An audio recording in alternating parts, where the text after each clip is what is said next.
does everybody know about Vermont Builders and Remodelers Association?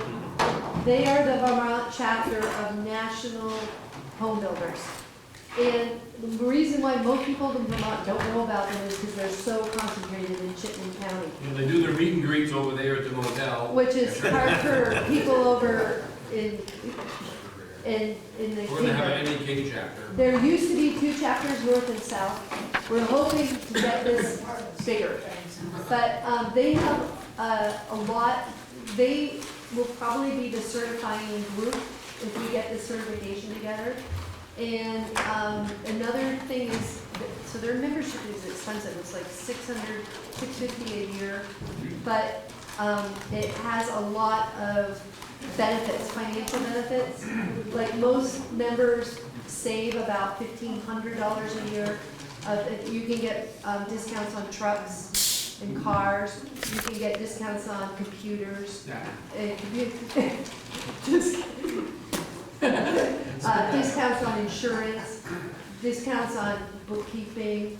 A lot of the national lumber stores have discounts for the home builders.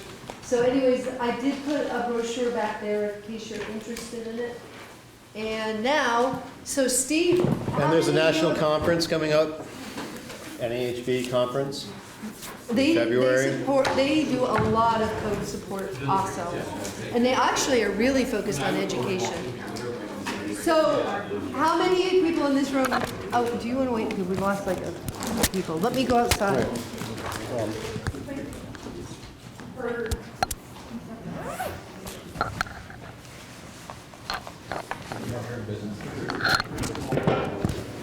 Okay, folks, anyone else hiding in the food area? Okay. Good, Joe. Time to it. Putting it on. Okay. Hopefully it's good for you. All right, I think we're just missing the Kellets. Oh, hello back there. They need power. They need power? Oh, gonna be hard to see. I didn't bring my long extension cord. It's against code anyway. Probably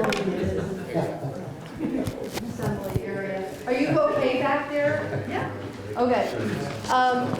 So many people actually know Steve Spatz. He's the primary trainer for the energy code in Vermont.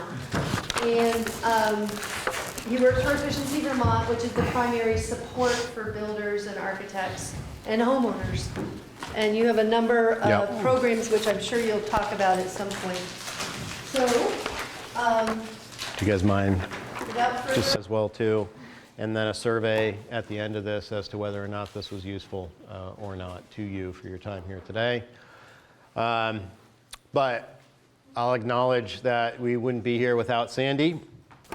Sandy is the driver for all that we're doing here as part of this Building Safety Association of Vermont. I'm on the board with Michelle and with Sandy and many other influential people here in the state of Vermont in relation to public safety and code. Vermont's chapter of the ICC. So Michelle kind of gave the groundwork as far as where the ICC comes into play and what the ICC represents as far as codes, standards of practice. I am an employee of VEIC, which is the parent company that runs Efficiency Vermont. Been with Efficiency Vermont since 2015. Ran a construction company in the Rutland area from 2002 up until 2015. And then I took the desk job stage of my life, if you would call it that.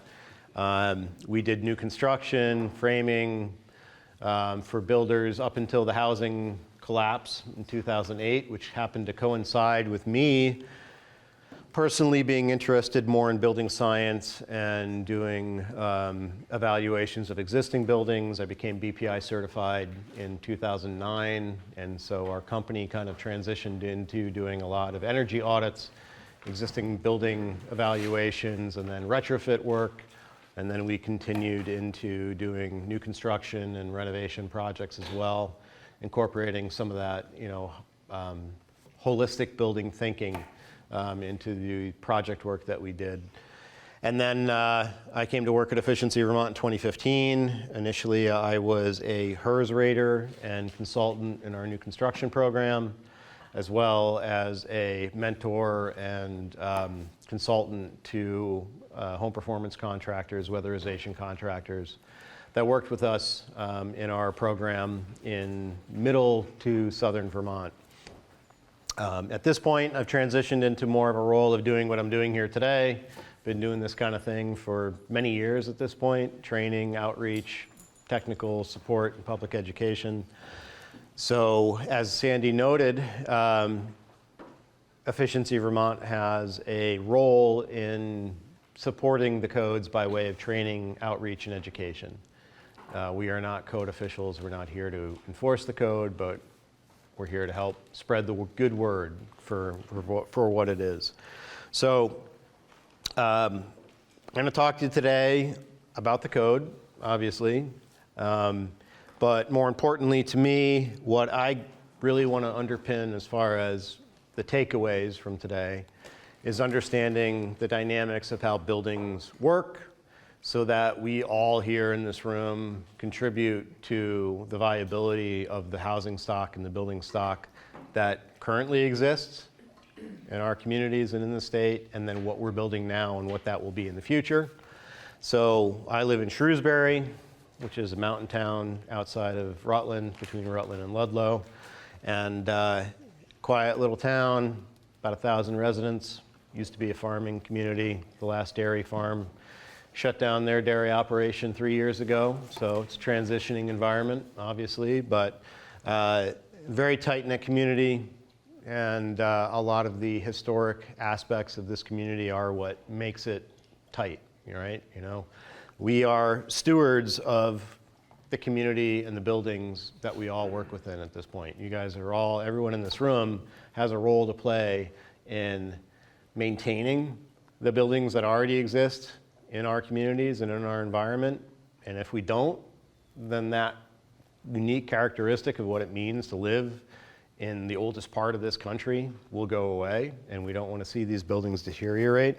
So really what I try to underscore in content and training here is how to look at buildings from a holistic standpoint, understand the characteristics of what make buildings work, and what the threats are, you know, about the building materials and the equipment that go into them, and how to modify old buildings into functional current buildings and think forward to generations ahead.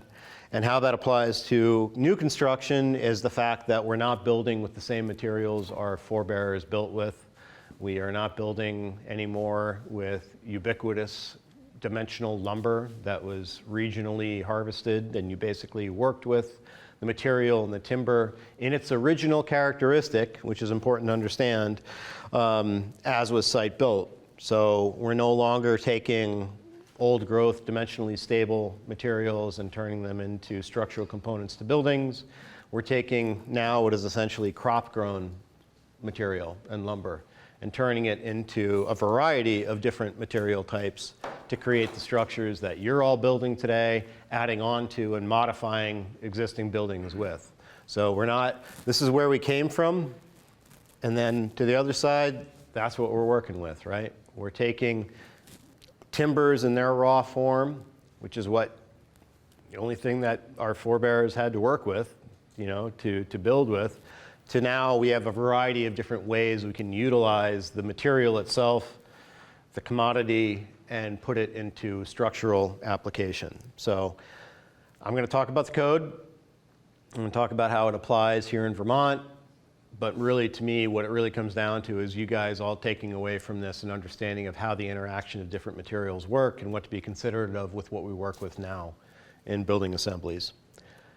To preempt that, I'm also going to acknowledge the fact that what Michelle kind of laid the foundation for here earlier is that the Vermont Energy Code, both the residential and commercial energy code, are copyrighted published documents from the International Code Council.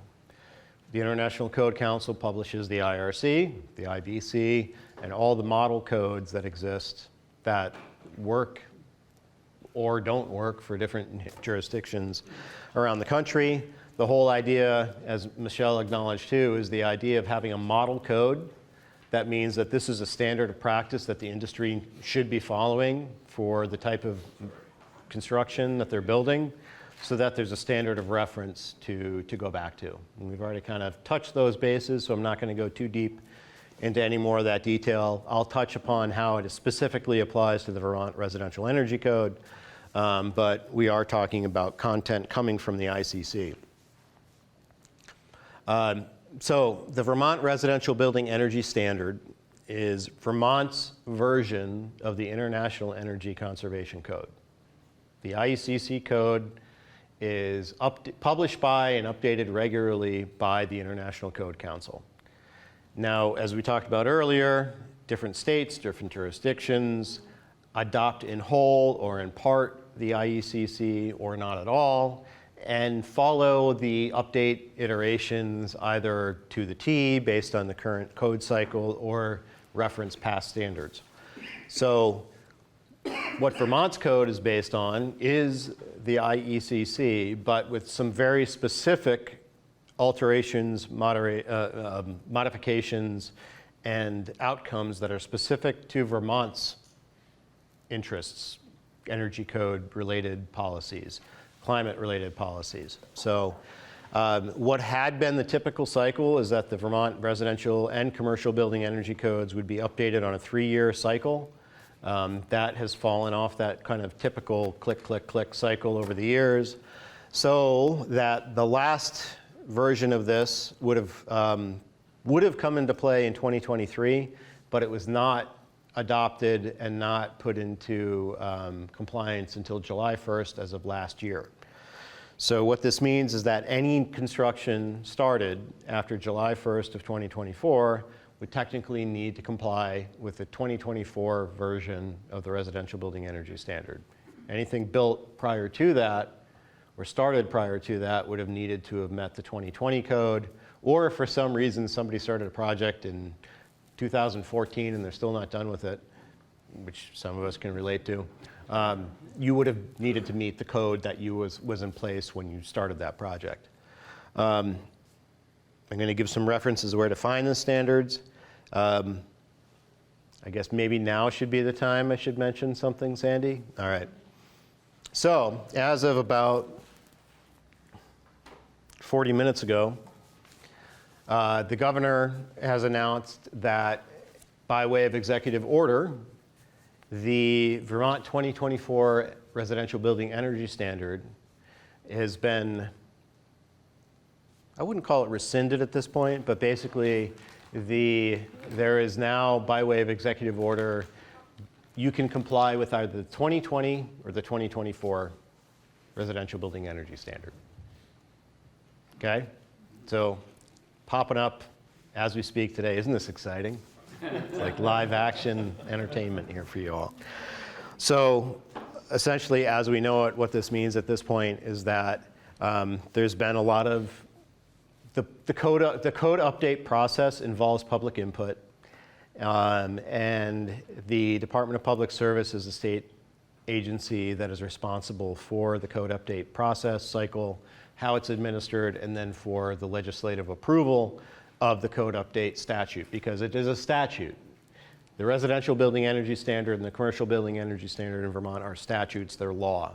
And so they need to be updated as a statute by the legislature through a legislative committee process that happens through all of this update cycle. So what the governor has spoke to here today is that because of concerns raised over the past couple of years now through this code update cycle about the current requirements of the 2024 code, is that there will be basically a period of time between now and 2027 that will allow projects that would normally would need to comply with the Residential Building Energy Code to comply with either the 2020 code or the 2024 code. So I'm going to touch on these things as they relate through the content here today. Yes? So a question, what is the big deal? I guess I assume the reason we're going to pause is because there must be new requirements that cost more money or something than what we're used to, so that's why somebody's having a fit somewhere? Sure. That's, but yeah. Yeah. So, What's that? That's pretty astute. That was exactly the issue. Yeah. So if I'm going to distill that into a capsule of what it comes down to, the primary thing is that this current 2024 version of the code requires that you build some sort of continuous insulation above grade wall assembly. Looking outside of your wall or what? So there's a difference between having insulation only in the cavity between your framing members and then providing some sort of continuous insulation layer within that would prevent heat transfer from occurring through the framing, right? So does it make a difference on the inside or the outside? We'll talk about that. So I'm going to get in. I'm still going to talk about all the things that are applicable to continuous insulation assemblies. So, you know, your pathway to take it where it needs to go from there. But there is a cost impact versus cavity-only insulation in doing that.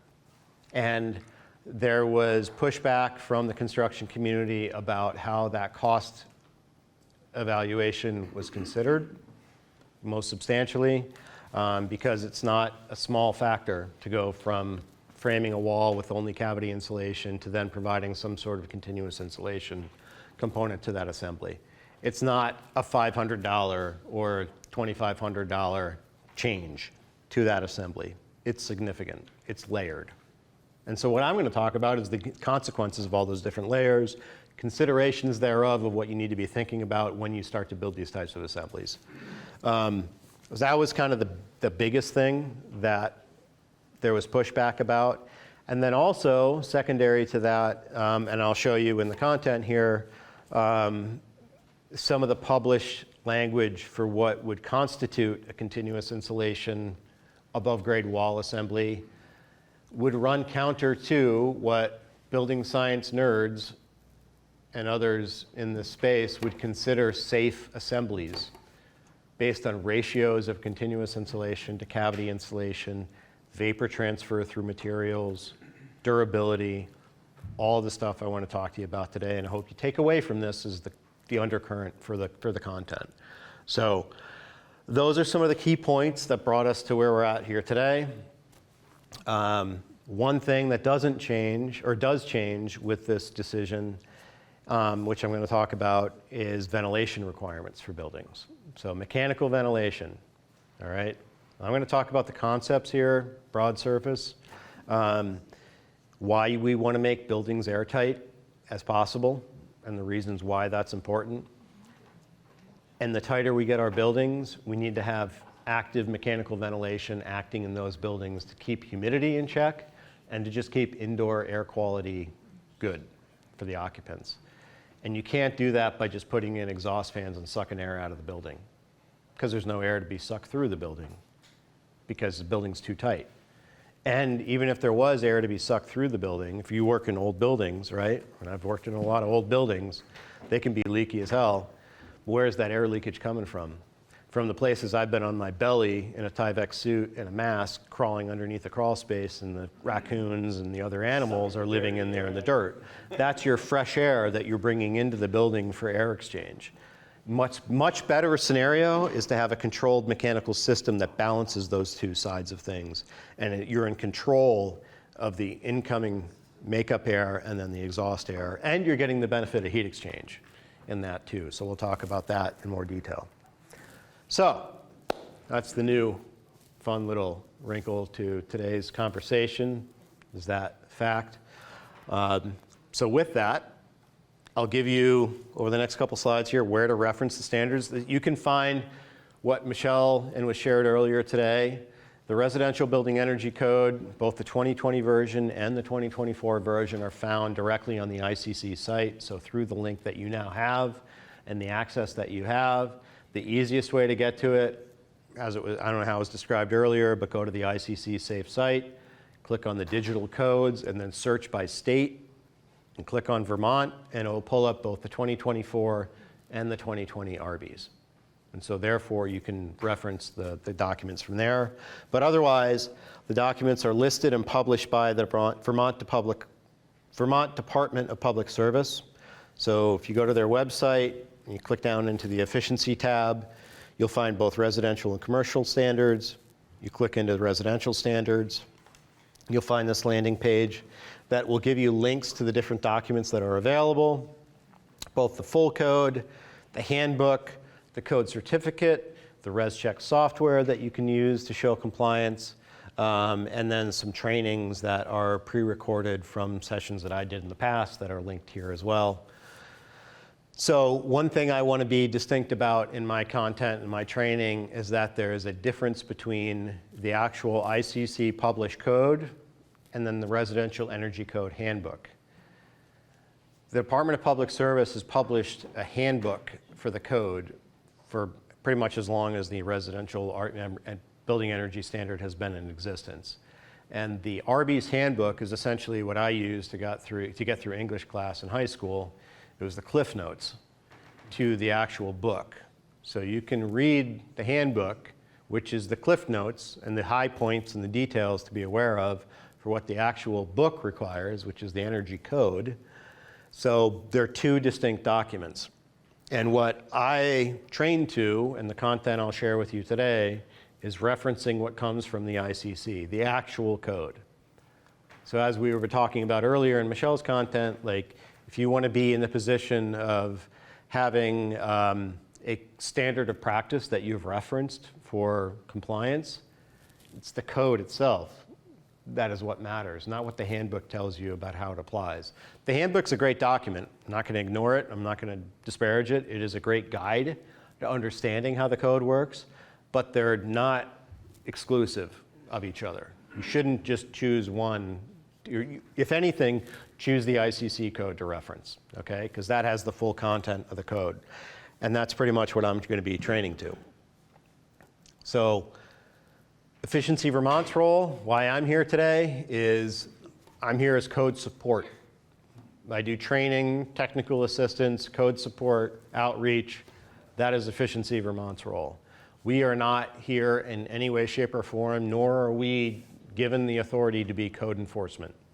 As Sandy and Michelle touched on, there is no energy code enforcement in the state at this point. So we operate the Energy Code Assistance Center. So that's a toll-free number you can call and reach Efficiency Vermont and get code support questions answered. If the folks that answer the phone can't quite put the pieces together, they'll reach out to me or another colleague that can reach it back out to you and go into more detail. Happy to do site visits and do consulting out in the field on these projects as well too. So that's really our role. We kind of are the face of the code as it applies. But as far as why is this here, the WTF questions, that come up with the code, please call the Vermont Department of Public Service. We do not, Efficiency Vermont has no role in what or why and the language thereof that exists in the code.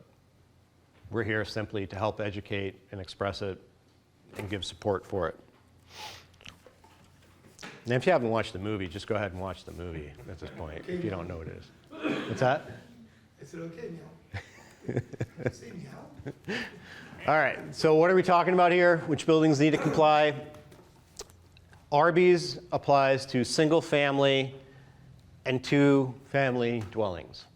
And Michelle's touched upon that distinction between what constitutes a public building, rental, or anything thereof beyond that, which would fall into a certain extent jurisdiction by DFS, and then also that means that the International Building Code comes into play versus IRC.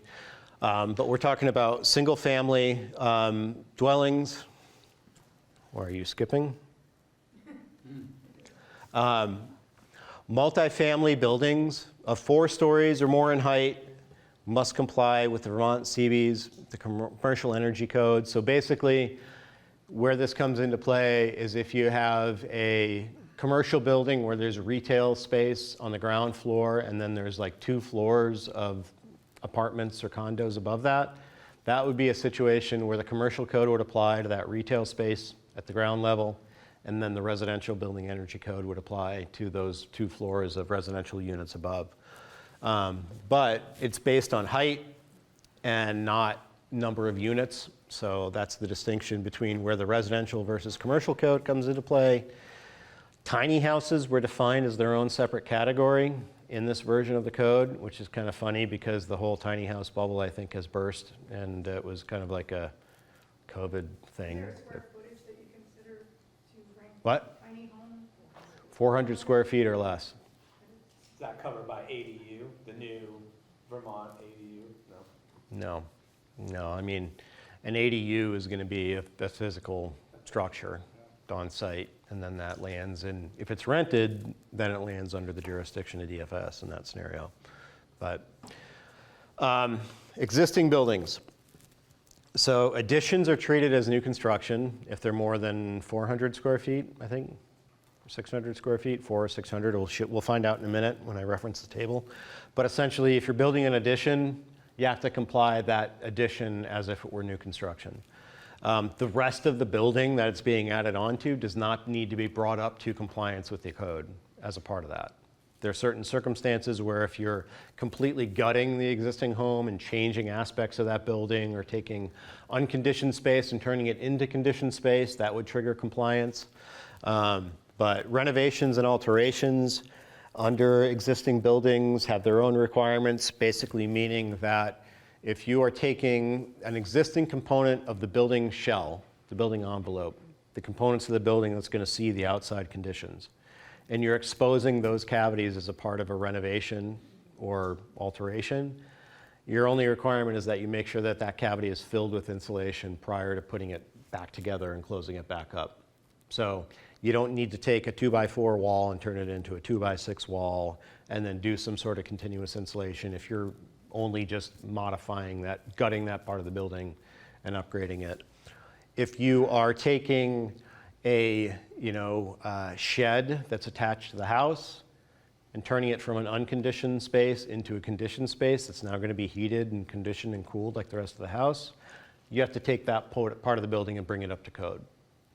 If you're taking a cape, a 1.5-story cape, that the only portion of the house that was finished was the first floor, but there's a walk-up stairway to the second, and there's dormers, and you're going to turn that second floor into now full living space, conditioned living space, you have to bring all of those components up to code. So there's differences between modification, working with existing assemblies, and then building new assemblies.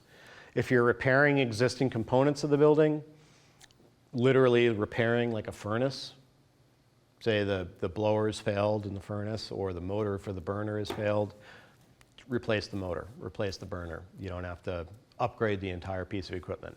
If the whole system's gone, if the whole furnace is shit to bed, take the furnace out. You got to put in a new furnace that meets the current standard of requirements. You're not required to modify the distribution system as a part of that, but if you are modifying the distribution system, ductwork or hydronics, you do need to upgrade those components if and where relative to that as well. Act 250, stretch code. If there is an Act 250 permit associated with the project, so this comes up with developers where you've taken a site and turned it into a 15-unit subdivision, Act 250 is involved with that. That triggers a higher level of performance that needs to be met for code compliance. So there's a base code of standard performance, and then stretch code is an increase in performance requirements above that. So stretch code is triggered where there's an Act 250 permit associated with the project or development, and or in towns that choose to adopt the stretch code as their local requirement for a higher standard of practice. And so far, the only town in the state of Vermont that's done that is South Burlington. There's other towns that have talked about it, but South Burlington is the only one that's put that into practice. Do you know when that went into effect? What's that? Do you know when that went into effect? 4 years, 5 years ago? A while. It's been a while. Yep. So that's for any new construction. Yep. There are exemptions to complying with the code. It has to be a residential building. So if it's a garden shed, if it's a detached garage that's not heated, that's not a residential building. It's not a commercial building. It doesn't need to comply. So unconditioned buildings, mobile homes, the homes built on a physical chassis that has wheels on it, they have their own federal standards that need to be met, HUD standards for performance. Seasonal buildings, hunting camps, summer camps that aren't fully conditioned, do not have distributed heating systems, are not meant for year-round occupation, those are exempt. If you want to live in a yurt, live a nomadic lifestyle and herd some sheep, you can live that way without being a code compliant yurt. Haven't seen one of those yet. And owner builder homes is another specific exemption that's in the code. I'll touch on that as far as what that means distinctively from you building a home or you working for a client that says they're going to GC the job. That's not an out for you to comply with the code. Like, you still got to be aware of what the code requires and where liability lands. So there's technical compliance with the code, and then there's the certification side of it, completing the code certificate and filing that with the state, with the town, and with the occupant that you've complied with the code.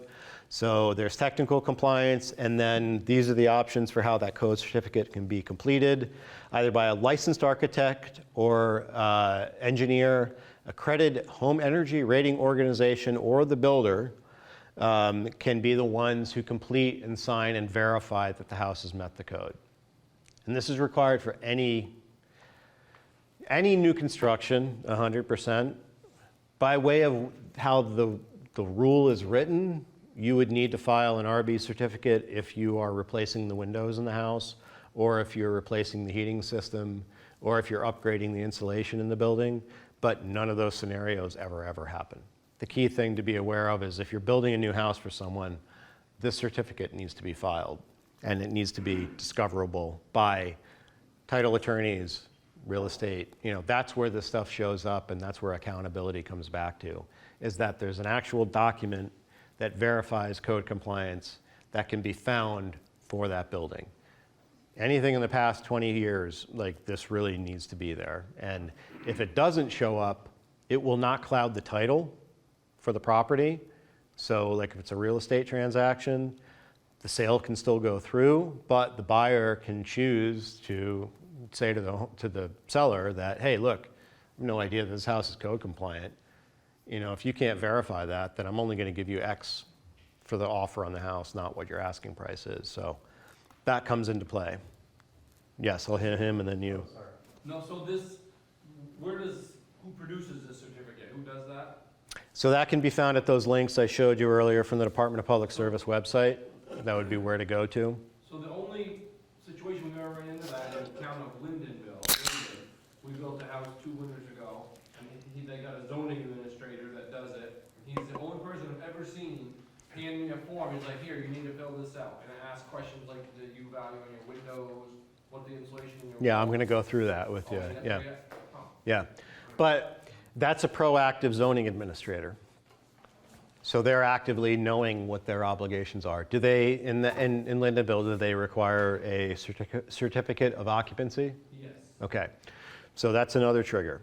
So there was another piece of legislation that was passed a few years ago that now mandates that a town that issues certificates of occupancy for residential construction cannot issue that CO if they have not received a completed RBES certificate for the home. And if they do, without having received that, the town can be held liable for fines and penalties. So you have a proactive zoning administrator in that town that knows that. All towns are supposed to require that form, but they Well, nobody enforces it, nobody knows about it. What I just mentioned was that any new construction that's built, it's up to the builder, architect, or engineer, or rater to be completing that code certificate and submitting it to the town that the house was built in, and a copy to the Department of Public Service, and leaving a copy with the homeowner. That's how the statute is written. So if you're not doing that, then that's where it can come up in discovery if there's a real estate transaction or something else, if there's a lien on the property or something else. Like, that document should be available in town record, at least, for where the house was built.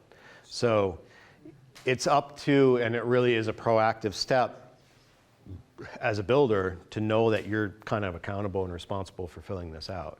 Same thing, like I've come across this forever, for as long as I've been doing this stuff, is like you go to a town office, and I hear this from builders too, is like I do a training like this, and a builder fills out the code certificate, they bring it to the town office, and then the town clerk is like, what is this? Why, what do you want me to do with this? I'm like, well, I was told I was supposed to submit this. And they're like, all right, well, filing fee is $11, so give me $11 and I'll put it in a folder over there. you've done your part, right? You've fulfilled that obligation. The town has this hopefully discoverable somewhere on record, but that's the process to be followed. And it all Just starts on the by other going side to of you the quick. link. What's that? It all starts by going to whatever link you just talked about? To find the code certificate, that's where you can download the PDF of it and fill it out from there. Yeah, from the Department of Public Service website. Gotcha. And you had a question? Yeah, I just wanted to clarify what you were saying about like windows or a furnace going down or something. Technically, a certificate should be filed for Yeah, those. I can talk about that in this next section here. Yeah, so like Montpelier with all the flooding, they had, everyone had to get COs. Maybe furnaces were replaced, some weren't, windows maybe, those need to be filed with a. That's what I'm getting at, is like, if you want to be technical about how the statute's written and that existing homes, chapter 5 in the code, and the references in there of like repair, alteration, renovation, yeah, technically, you'd want to file a code certificate that says we replaced this piece of equipment. It never happens, ever, to my understanding, and to what I've seen. Like, the only thing that seems to have clout is if you're building a new house. But that being said, let's talk about the code certificate. So here's the code certificate for the 2024 code. So you have a document that basically, it's 2 pages now. So the first page, information about the building, the applicable code, whether it's base or stretch code. Again, stretch code's only going to come in play if you're building a new house in South Burlington or if it's an Act 250 project. Otherwise, you're meeting base code. And then the project description. So to your points here, like typically it's going to be single family is the box you're checking off because you're building a new single family home. If you were replacing a furnace or water heater or something like that, or doing a weatherization project, you'd technically be checking off the renovation alteration checkbox there and then filling in the certificate appropriately based on that. But the way that the code certificate has always been written, whether the 2024 version or the 2020 or the 2015, all 100%, it's laid out and defined for new construction. To fill out the certificate for a renovation or alteration is you're just kind of putting in some info and saying you documented it. So the way that the code certificate is laid out is that you define that project. So again, talking about new construction, single family, and then you have the 3 different package options to show compliance with the code, which we're going to go into in a lot of detail. So you're checking one of these 3 boxes based on which pathway you chose to comply with the code. And then you, as the builder, architect, engineer, are certifying to the homeowner here that this house was built to comply fully with the 2024 or 2020 Vermont Residential Building Energy Standard, putting the date, your signature, company name, printed name. That's your attestation for compliance. And then the next page of the document gets into all the goodies and all the detail.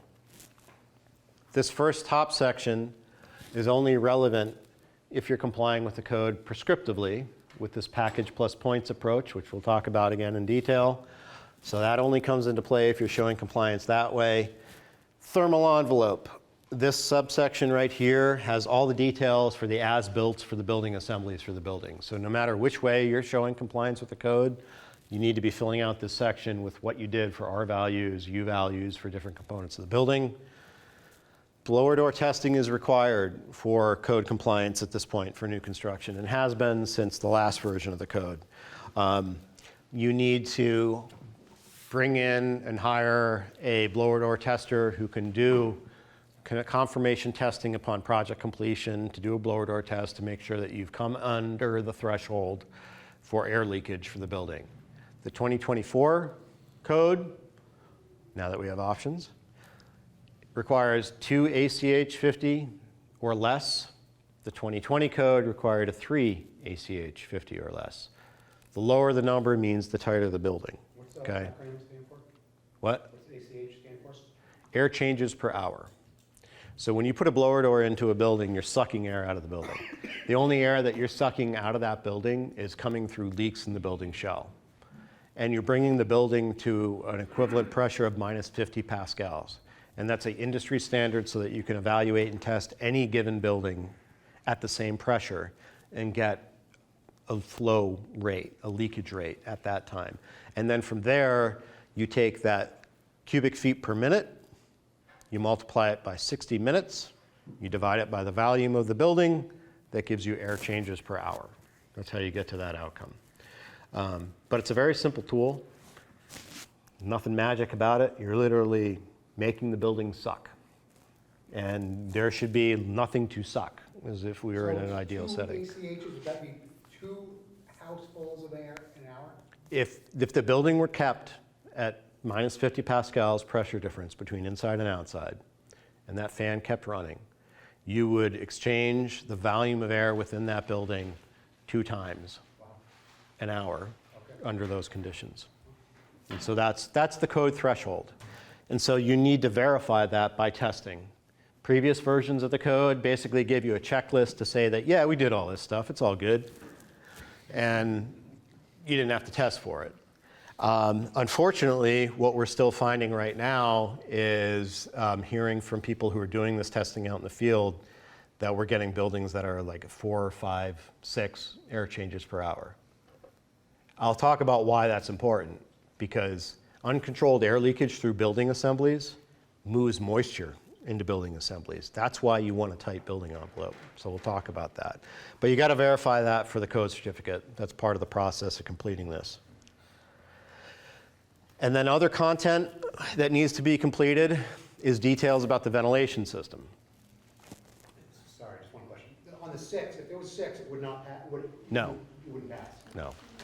And what really sucks is to have a project that you're really proud of. You're like, we did a great job on this, guys. Everybody did an awesome job. We're going to bring in that blower door person, and they're going to do their test, and we're going to fill out our code certificate, and life's going to be good. And the blower door person comes in, sets up their fan, and then you get 4 ACH 50, and we're supposed to be at 2. You gotta find that And leak. it's done. What's that? You gotta find that leak. It's really hard to find that leak at that point, and it's very expensive to fix that leak at that point. So there's a pathway to, like, a blower door is a tool, just like the table saw, the miter saw, circular saw, your compressor. It's a tool. It's a tool for putting the building together. There are times and opportunities during the construction of the building that you can use that tool, that blower door, to check your work. I would highly recommend that. Like, there are opportunities within the construction process before everything's complete that you can say, let's get this thing in here, or just have one available, buy one, spend $3,500 and have a blower door. Everybody buys new equipment all the time. Buy a blower door. Use it to verify that you're getting where you need to with the building envelope, because that is going to, again, keep you from getting to that outcome of like, hey, we're real proud of this, and like the homeowner's got this big expectation, and then it doesn't get there, you know, in the end. So is there, So. I mean, if we got the shell up and the house wrap on, windows are in, what does your door test need to come in at that point? It's usually pre-drywall, right? At that stage, when you're ready for drywall, your building envelope is complete. There's nothing else you're going to do, or you don't want to do at that point, So at that point, right, to the building envelope. so at that point, you should be able to get a 2. Yes, yes. The only caveat to that is if you have a flat ceiling is the definition of your thermal envelope at the top of the building, and you don't have drywall up yet. And it's just open to the trusses in the attic above.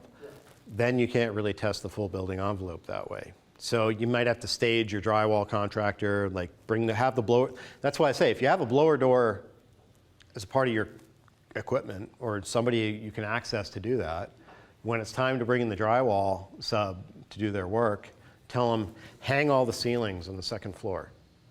And then after they're done hanging the ceilings, set up the blower door. Do your test then and see where you're at. And then fix stuff. You know, you can use IR cameras, you can use smoke pencils, you can do theatrical fog. There's ways that you can see where the problems might manifest themselves at that point. But that's the only like staging sort of thing that to be aware of as you get into the process. All right, I know you had a question. I'm going to hop over you if you don't mind, him behind I you. was just curious about in a renovation scenario, are you walling off a portion of the building to test the new area? Right, because rather than, if you're not required to bring. Yeah, for a renovation, you're not required to meet these thresholds. Okay, so for. So really, in a renovation sort of scenario, it's really best practice. Yeah. Just do the best you can, but we're talking about new construction here. You can't exceed these thresholds in new construction is what it comes down to. But theoretically, I'm sorry, skipped over the Nope. other question. Why don't I go after? Yeah, so you were just saying this is just for 2020 newer builds? So the differential here is 2020 code, Yeah. 3 ACH 50 is your max, 2024 2 ACH 50. So reduction in overall percentage of air leakage with the current. But we don't know if 24. 2024 is ever going to get put into effect. Well, it has been in effect. That's where we're getting down to. It's been in effect until noon today, then you were given the option to go to 2020. So now, from what we understanding, you can comply with either, essentially. So theoretically, you could, like, mask off a renovated area just to test yourself on what you're. Yeah, if you are literally renovating a component of an existing building, then what you should do then, if you want to be doing diligent air sealing work and verify that you've gotten to an outcome, is to just set up a blower door and test the building as is before you do anything to the building shell. All right, get a pre-blower door test done. And then gut those assemblies that you're going to modify. Do all you're going to do for air sealing and making them better. And then once you're complete with that, run the blower door again, and you can see, and you can use IR cameras and other things to kind of verify that you've made the improvement. But that's how you'd approach an existing building assembly. All right, we're going to talk about all this stuff as it gets into the details. I just want to cover the rest of the code certificate here quick and get through this piece. And then we'll get into probably a lot of the other questions that are kind of coming up around this. So in completing the code certificate for new construction, combustion safety applies if you have wood burning equipment in the house. You have a wood stove or a fireplace. There are certain requirements that need to be met for that. Basically, you need to bring outdoor combustion air directly into the firebox of the wood stove or fireplace. You can't rely on air from within the building for combustion and chimney draft because it ain't going to happen. You're going to have Thanksgiving dinner, you're going to turn on the range hood for the turkey, and you're going to pull smoke from the fireplace into the house, and that's going to suck for everybody. So, literally and figuratively. So, there's those aspects of combustion safety that need to be met. Mechanical systems, this is where you're taking the info from your mechanical contractor for the basis of design for the heating and/or cooling equipment that was put into the building, the design temperature, the design load that was calculated for the building, and then the actual size of the equipment that was put in, BTU per hour size, and equipment type. If there's any ductwork, if you have a forced air heating and/or cooling system in any new construction, all of the ductwork needs to be within the insulated aspect of the building. You cannot have ductwork up in an uninsulated attic space or out into a garage or anywhere else that used to be allowed.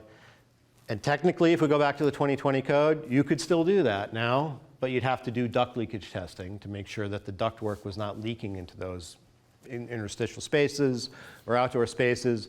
But I'm just going to tell you from general good practice, don't put ductwork outside of the building envelope. There's no benefit to doing that. It's a bad scenario in every way, shape, or form. You're either going to lose a massive amount of heat energy to the cold air during the heating season, or you're going to get condensation in the ductwork during the cooling season. So just put it inside the building envelope if you need it, or if you're going to be doing it. This is the potpourri section. You can read that as it is relevant to you for the project. But that's the code certificate. So that is what you need to fill out in totality, depending on the compliance pathway, which we'll talk about. And that's what needs to get submitted. Copy with the town, send a copy to the Department of Public Service, leave a copy in the home with the homeowner. The homeowner builder exemption, which I mentioned a moment ago, is basically allows, if you are building your own home, defining the specifications for that home, you're doing the work, you're hiring your own subs, whatever, to do the home built for yourself, and you're going to live in that home, you are exempt from meeting the full technical compliance aspects of the code. So this is how it's written, what distinguishes owner-builder versus for-hire contractor. So if you're working for a client where they're kind of muddying the waters in this territory, be clear in your contract documents where you're accountable versus not. The way I've always explained things with the code is, you know, there are certain decisions to give to the customer, to your client during a build of a project. And the decisions that relate to what the code requires should not be the ones that you're giving the customer the option on. So I hear this a lot, like, well, the customer didn't want to put in a ventilation system. Well, that's too bad, because you're liable for putting in the ventilation system. And if the ventilation isn't there and it doesn't work and things start to go haywire, you're accountable for it. So there are things like, don't give them those. If they want to choose which countertop and which fixtures and which flooring, which finishes they want to put in, that's all within their realm, right? But don't give them the option of like, well, they didn't want to build a code compliant wall assembly. They didn't want to put that R value on the foundation. They didn't want to put in the ventilation system that was going to be code compliant. That's, you're still hanging yourself out there if you put yourself in that role. So just something to be considerate of how you navigate this. The owner builder disclosure statement is the same information is required to be completed and submitted by the homeowner as I just laid out. It's just this, the first page is a different signature basically at the bottom. At the bottom it just states that I, as the homeowner builder of this home and in occupying this home, declare that these are the as-built for what I built. So that's how that plays out. Yes? So, I mean, you can't force somebody to do something, right? So if an owner is like, no, I don't want this ventilation system, whatever their reasoning may be, what do they sign off on it? Right, like, is there a release of liability? Because I can't, No. I can't say, I mean, does the project just go away then? I mean, do you have to say we're not gonna work? I would hope you'd never be in a situation with a client where like you tell them that, hey, we got this situation. Yeah, clients aren't really annoying. Well, they've got to recognize what, I'm putting it back on you all. I'm putting it back on you all. Well, I think It's your choice and decision. organization will also be aware that clients are asking builders to do this, and you might need to do exemptions for builders being liable for that. That should be on the owner then, not on the. But that's not your option. If you're required to fill out that code certificate, because that's what the statute requires, and that's how it all trickles down, and the liability that was discussed earlier. Yeah. So like that's what I'm saying. There will be points where it's just like, hey, look, I don't have a choice in this. And if there was code enforcement, if there was an authority having jurisdiction, you wouldn't get your permit, dude. You wouldn't get that inspection pass to go on to the next stage of construction. The only difference here is that there's not a big brother holding a stick over your head to say that you don't have a choice, because you're not going to go any further. So, but what that does mean, though, is that if you give them that out and say, like, all right, fine, I'm not going to push you on this. No ventilation system, we're cool, no big deal. Well, then 12 months after they move into the house and their windows are sheeting with condensation and they got black mold all over their maple Marvin windows, they're like, what did you do? You guys screwed up. My windows are failed. Fix it. Now what are you going to do? Now you suck it up and you replace all of their windows. So that 12 months from there, the same problem's going to happen again because there's no ventilation system and they got radiant heat and there's no circulation in the building and there's no air movement and the coldest surface on the wall is the glass and condensation. Like, that's the trickle down for all this stuff. Like, we put so much into the realm of the consumer to say, like, oh yes, I want to do everything for you. Yes, this is what 100, whatever you say. Like, I think there's a threshold you got to work within on that, because you are exposed to that liability. And if building systems fail, even, as we'll talk about, the code, has this 6-year term that a homeowner can file claim against a builder for non-compliance with the energy code. But that doesn't mean that at year 10, if they have a wall system that's failed and it's starting to rot, that you're indemnified and not liable for that. You're still accountable for that. I guess the liability would probably end up falling in court then. What's that? The liability would probably end up in court. Yeah, and that's the reality for you and for me, for all of us. Like, do we have, like, if something goes wrong in our own home, am I going to be able to hire a lawyer and go through all of that and pay for it? A lot of the times, no. But does it still suck? Is it still a problem? And to my point that hopefully I illustrated at the beginning, that we're all stewards of kind of the built environment, like, you don't want to, I've never met a builder who's just like, I don't care about what the details are, I'm just going to build it this way. Like, everybody has like a care and standard of practice that they want to walk away from that feeling that they've been craftspeople and done the right thing for the customer and for the building. And hopefully that building is going to last for many generations to utilize it. But there's a lot of complexity in building systems now that can make it hard to get to that point if you're not paying attention to the details. So, all right, so let's try to get into some of that stuff. That's kind of the important part of what we're getting after today. I'm going to kind of breeze through this, but the way that the code's laid out, multiple chapters, and this is the same. This is what the RBES code looks like. We have general scope and definitions. Chapter 2 is literally just a glossary of terms, which is good to reference and be aware of. General requirements in Chapter 3 are kind of the guidelines for designing and specifying the building. Chapter 4 is the bulk of the content that lives in the code as far as what you need to build, component requirements, et cetera. And then Chapter 5 references existing buildings and back to the other sections of the code for what existing buildings require. But the way that the code's laid out, it's kind of laid out in this term of like a design document, iterating design as you're going through step by step to as built. So think of it that way. So the code offers 3 different compliance pathways, 3 different options to show that you've complied with the code. This prescriptive pathway and this package plus points option is unique to Vermont's code from what the ICC would offer for prescriptive compliance. And then there's this 2 other software energy rating pathways. The ResCheck tool, which is you as a builder would use or an architect would use to do energy modeling of the building components to show compliance based on the attributes of the building envelope itself and only of the building envelope, the building shell.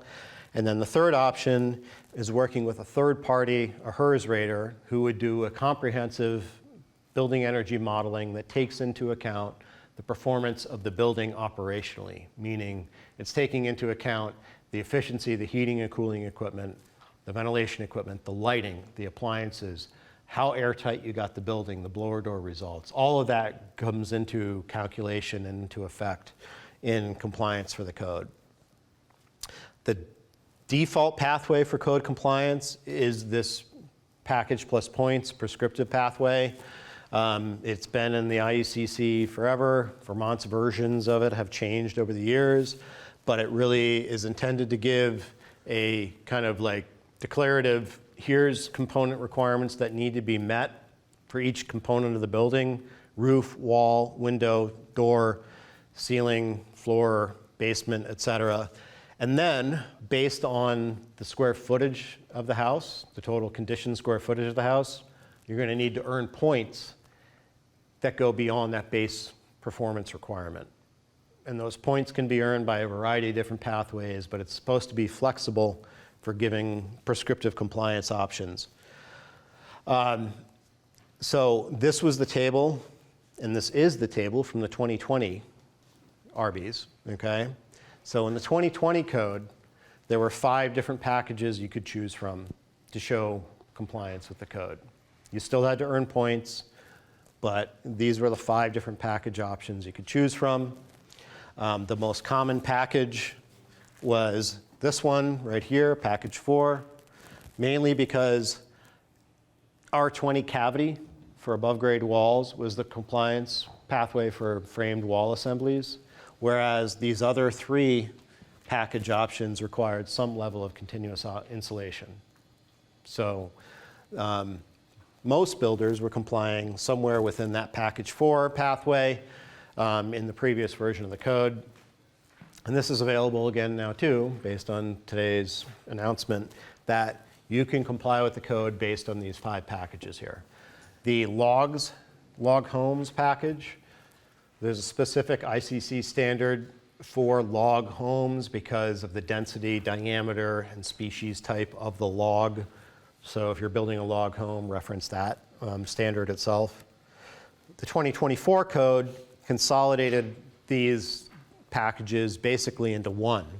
So you still have this log home option as package 2, but the other components of the building envelope were consolidated into a single package requirement, and we're also seeing this U value standard here now rather than just R value.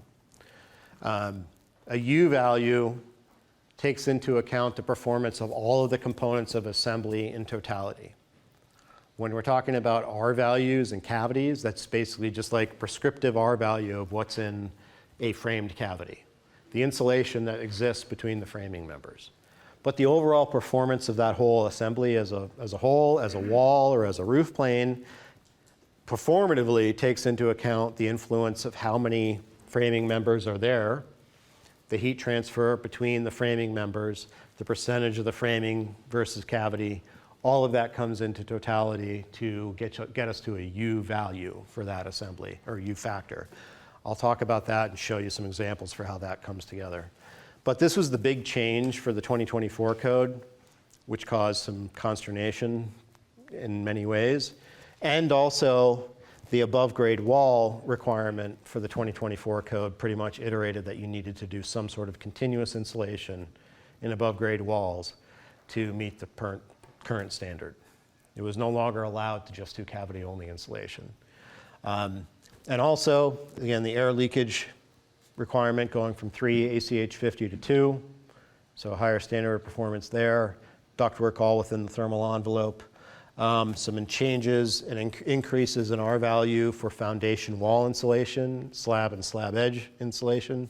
So that slide that Michelle was sharing towards the end of her presentation about the thermal envelope requirements for the IRC, this supersedes what is currently in the IRC, because this is what the Vermont standard is.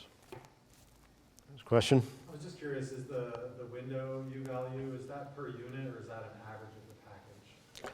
It's a weighted value for the whole building, essentially. So you could have some 0.29, you could have some 0.32, but as long as they all kind of balance out at a 0.30.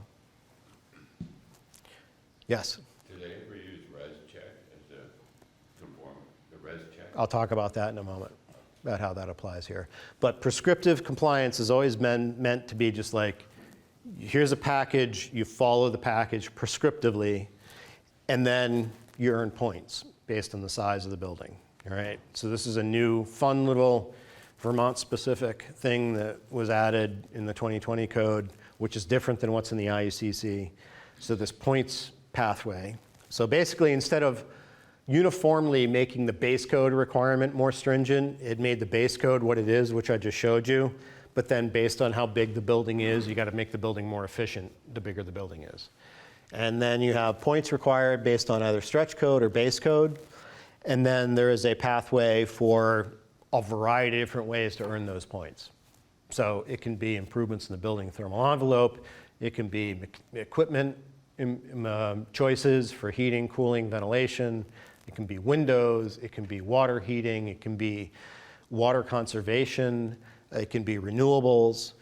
This is just a screenshot of all the different points categories that are available. Ride my bike to the job site? You can ride your bike to the job site and carry that. It's like an EV sort of like measure right there. So what was, in my opinion, what was meant to make it more flexible for code compliance made it kind of convoluted, a little complicated, because you're like, there's so many different variables that come into play. If you really can understand this and you've spent time with it, you can pretty easily find the points pathways that are not painful to achieve. And that's by way of like getting to better air tightness, putting in a good ERV versus a basic one, putting in a heat pump water heater, you know, like you do those three things, you're meeting your points requirements. But to the uninitiated, if you haven't gone down this pathway before, it can be, and it looks pretty convoluted. One thing that I will call out about how this applies with stretch code is that if you do need to comply with the stretch code, because either you're building in South Burlington or it's an Act 250 permitted project, you are limited to either prescriptive compliance, package plus points, which I just defined, or working with a HERS rater to show code compliance. You cannot use res check as a compliance option. And I'll show you the res check option here in a moment. Does homeowner build supersede Act 250? No, I mean, I think if you are in an Act 250 situation because of the fact that there's a permit associated with it, if you are a homeowner builder in that scenario, you still are required to meet Act 250. Okay. But I would have to, I can't confirm that with you, but I think that's how the interpretation goes. I have a question. I had read somewhere that Act 250, is it going away or what? I'm a little confused by the article, so you don't know either. Coca-Cola. Let's not.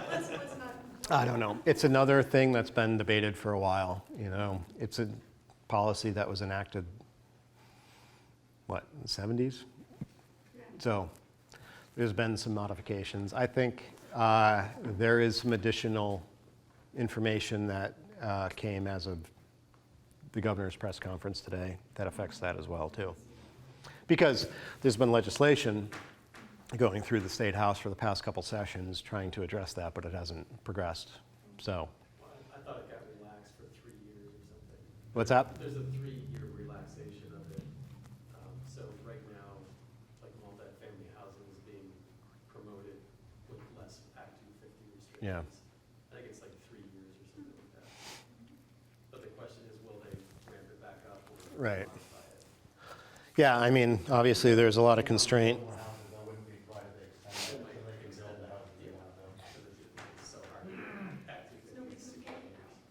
Well, I think that's what triggered things that happened here today, is that there's a, obviously, constraint on housing and the need for more of it in the state, and trying to balance between what is effective administration of standards versus what becomes obstructive, and a common standard of care that would be applied across all sectors is really what this seems to be iterating towards, and what Sandy's been talking about, and trying to find, you know, common ground for everybody to kind of operate under.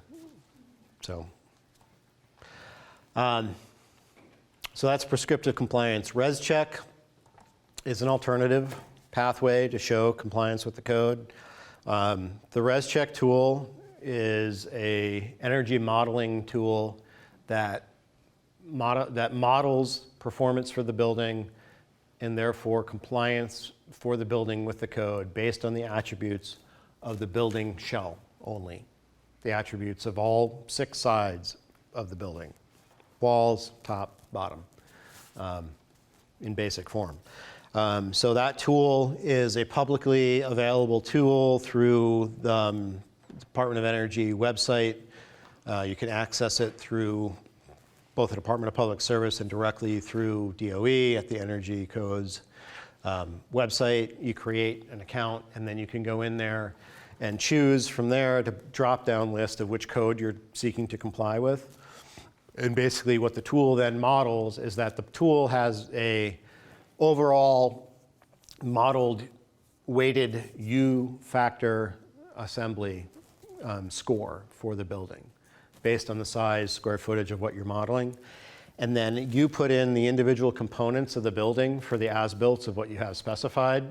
So in a basic ranch, you'll have at least 4 inputs for walls, for 4 different orientations of the walls. And then you'll have 4 different orientations for a basement or foundation. And then you'll have an input for a slab, and then an input for a flat ceiling or slopes, whether it might be. Within that, you'll have to define what is wall surface area from windows and doors. And then you are blocking all of that out into the calculations that go into the ResCheck tool This is just some examples of what some of those inputs look like for how you categorize them for framing typology, cavity insulation versus continuous, et cetera.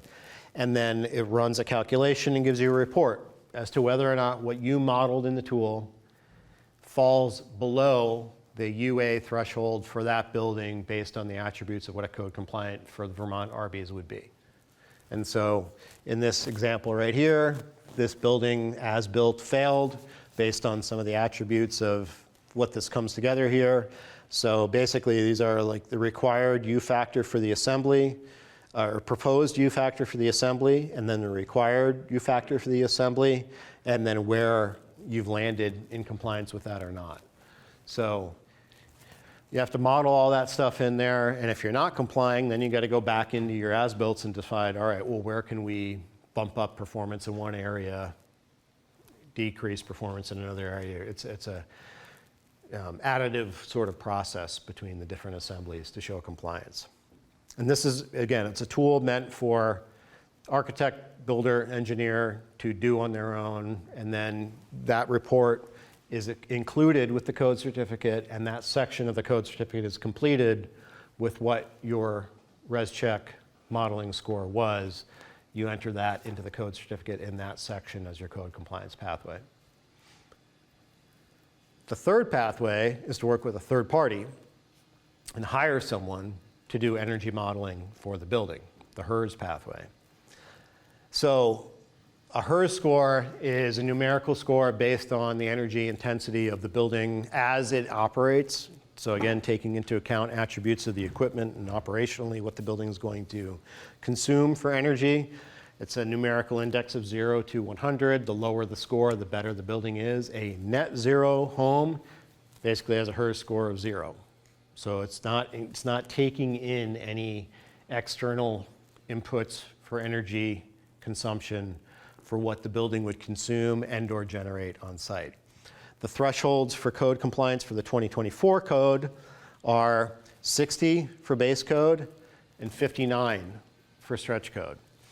And so if you want to reference back to 2020, which we're now bringing into play, is that 61 for base code and 54 for stretch code.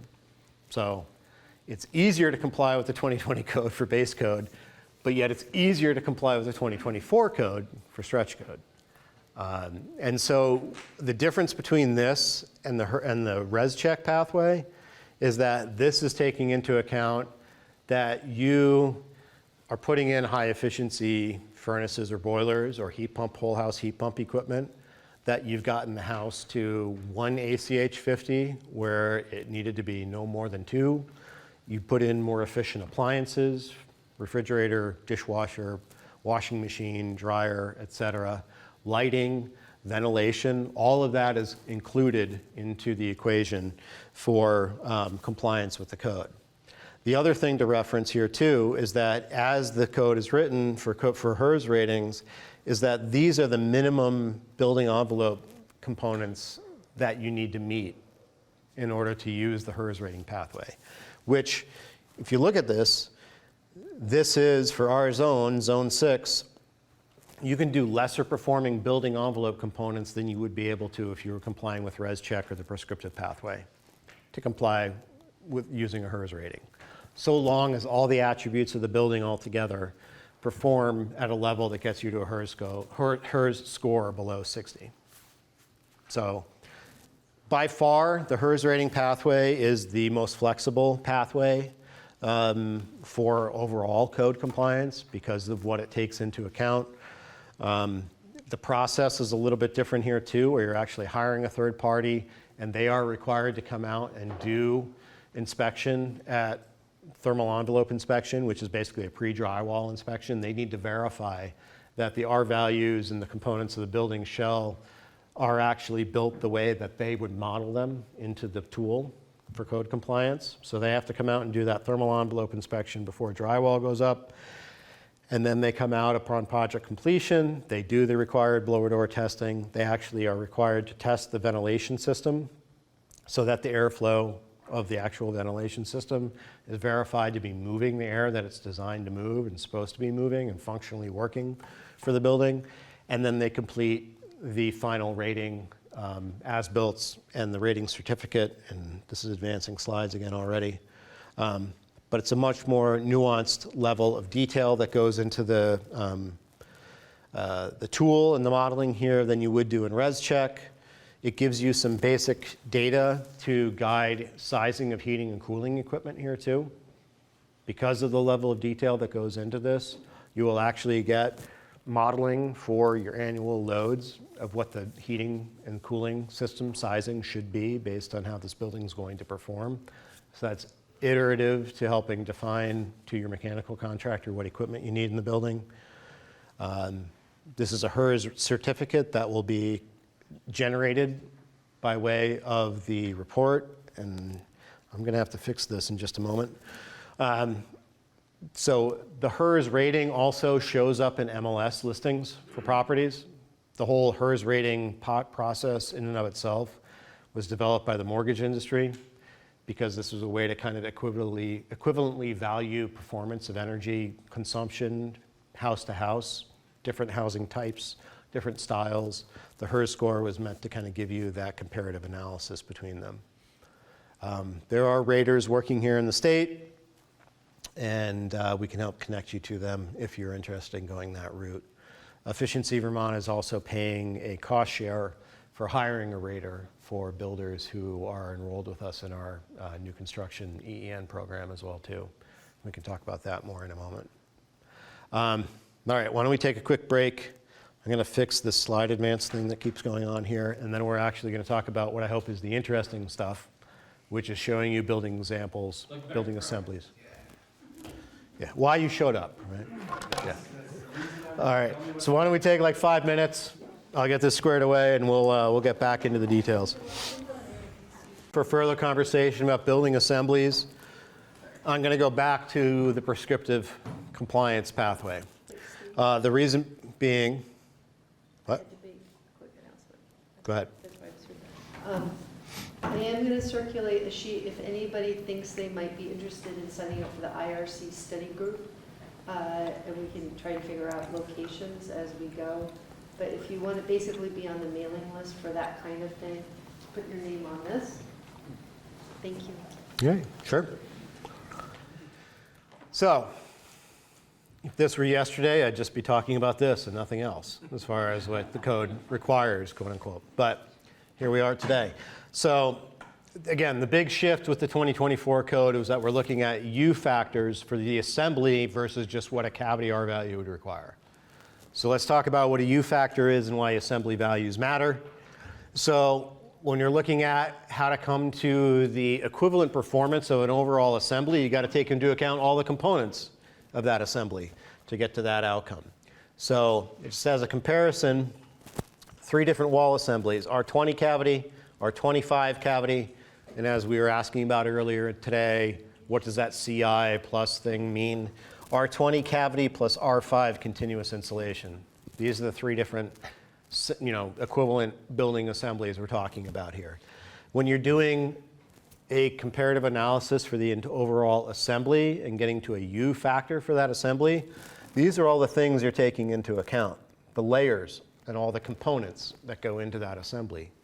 So it's not just weighted based on what the R value is in that cavity. You have to look at all the other components that affect the assembly together as a whole. So framing factor is basically the percentage of the cavity that is, or the percentage of the assembly it's framing versus cavity. 21% represents a 16-inch on center typical framing assembly. And then headers being accounted for within that too in a typical assembly. And then leaving us with 75% of that assembly essentially being cavity. And so when you weigh all these things together, and this is just math, which is not my strong suit, but it works, it gets you to the U factor for those different assemblies.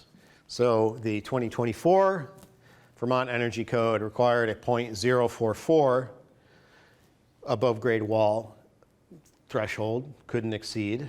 You have a variety of ways to get there, but you couldn't exceed 0.044.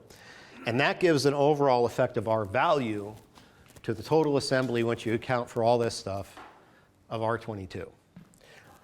The code has always had this equivalent U-factor option to show compliance versus prescriptive compliance, this is what ResCheck does. This is what the ResCheck models, is the U-factors for all of these different assemblies. So if you're using ResCheck for your compliance pathway, this is what you're going to be modeling in that tool to begin with. But even as the 2024 prescriptive code was written, you're going to have to do these calculations anyway to know if your components are compliant prescriptively, let alone with ResCheck. So that being the case, there is a handy-dandy tool which is called Ecotrope. Ecotrope is one of the 2 approved HERS rating modeling tools that are available to do HERS ratings. And what the Ecotrope tool has available through a web-based R-value calculator is you can build assemblies in this tool to comparatively evaluate different wall, roof, and floor assembly options. So I might as well just real quick bring you to the website.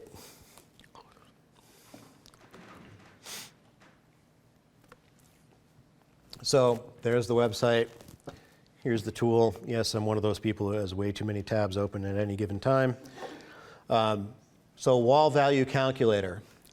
Regardless of what you're building to and what you're trying to comply with, if you're putting together assemblies and you want to know how the whole assembly is going to work, this is a great tool, an asset to have to evaluate that. So what you get by default is this is what's going to show up by default when you get into the tool.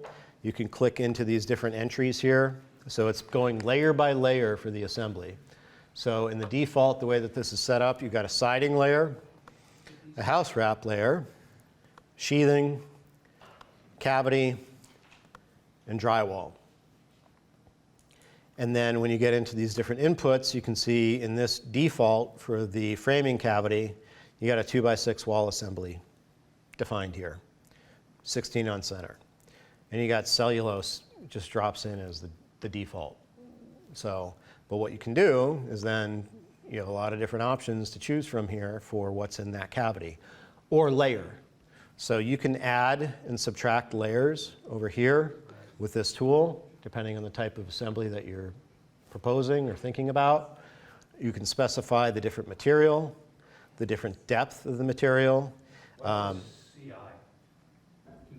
Continuous installation. where would that fit on that kind of diagram there? Would that be, could you be able to put another layer Yep. outside the specs? So if you were going to do, and why don't I go back to the slides because I'll show you what that looks like. But you can, basically in that scenario, you have a frame cavity, the sheathing layer, and then right here, you'd be basically adding an assembly. So this would be then a continuous insulation, let's call it polyiso. All right, depth, we'll call it 2 inches. And so there in that scenario, what we have here is a 16-inch on center cavity with dense packed cellulose, sheathing, 2 inches of continuous insulation, polyiso, siding. I would actually add another layer here of house wrap at this point, but that's how you can build out the assemblies in that tool. Thank you. And then, so this tool, you land on this page, it has the wall calculator, a floor calculator, so this would be not for foundations, not for slabs, but if you have a framed floor system over unconditioned space, you would use this input, so you wouldn't commonly need to use this, but it's there. And then the roof calculator, like what this defaults at is drywall, either ceiling joist or truss cord, and then a continuous layer blown-in insulation on top of that. So the default, when you get to this, is that 2x8 bottom cord. If it's a 2x6 bottom cord to the truss, then just specify that in your dimensions over here. And then if it's blown-in insulation, so you're getting, if you have an open attic below where you have trusses and you have a framed cavity of the truss, and then you're blowing insulation on top, you do have a continuous insulation layer on top of that, and that's what's defined here in the default. So this tool is available in the package that we have on the computer? What's that? That's just a separate. That's a whole separate, okay. Yeah, this is just a web-based tool that you can use to model out assemblies. Yep. Does it cost anything? What's that? Does it cost? Nope. Just for, okay. Yep. Seems like a good resource. Absolutely. Sorry, did you say? And I'm not getting paid for the promotion of this. Cellulose is considered a continuous, is that what you said? Well, if you have a truss assembly, you got 24-inch on center truss, Yeah. 2x6 bottom cord to that truss, and you're blowing 16 inches of insulation into that cavity, cellulose, fiberglass, whatever it may be, you're filling a cavity between the truss cords, right? And then on top of that, you have a continuous layer that's just kind of sitting on top of it all, and that's why you would define it that way in the tool, to get distinction between how the assembly actually works.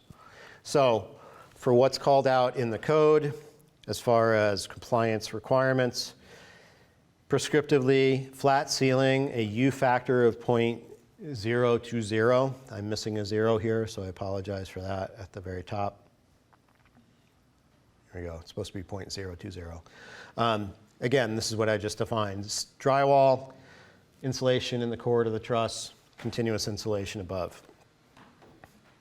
What this looks like in practice as far as putting the assembly together, the intent with the code is that you have that continuous R value across the top plate of all exterior wall assemblies. So basically trying to specify a raised tail truss when and where possible to accomplish that. Or if you can't, then you can use, closed cell, high density foam or something at the eave where the height is restricted, so you can't get that equivalent R value in the loose bone material. But these are pathways to achieve that compliant 0.020 U factor for a flat ceiling assembly. There are some allowances in the code that if you can't get to that R value equivalently at the perimeter, you can get a reduced R value at the perimeter as long as you've made up for it in the middle of the building. You'll see some carve-outs in the code for that. This is a specific requirement in Chapter 4 of the code for eave baffles. So basically, between any rafter assembly, truss, dimensional or otherwise, you can't leave open soffit open to the insulation in the flat ceiling or rafter assembly beyond it. Because what will end up happening is you'll get cold air from the outside circulating through the insulation, wind washing, basically. So basically, you're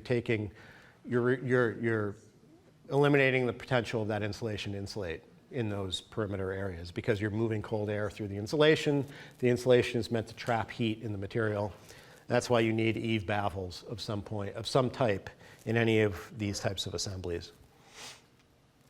Then we get into enclosed slope ceilings, which gets a little bit more complicated because, again, this is supposed to be 0.025, not 0.25.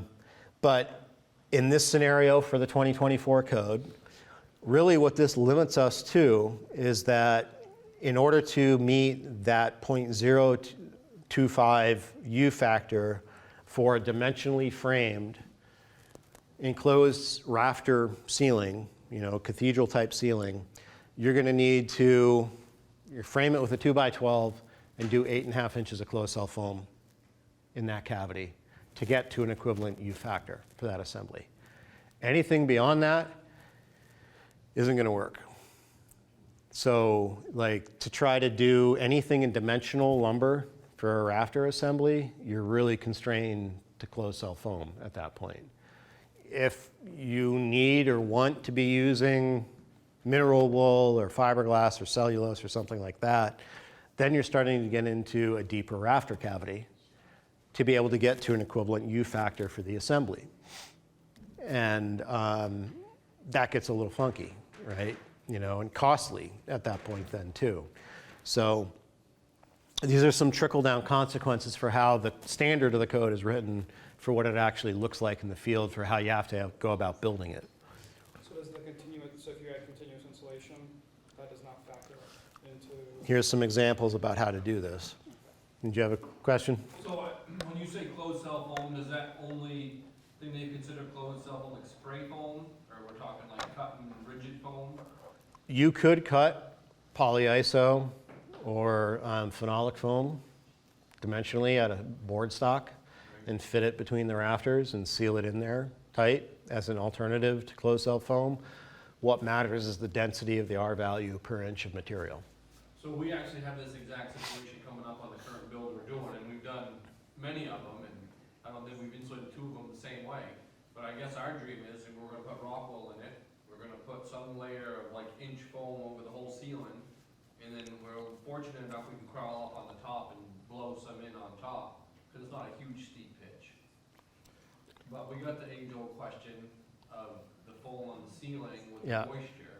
Yep, Is that a great idea or a bad idea? let's talk about that. That's right, I mean, So states have the code, you have to use plastic still.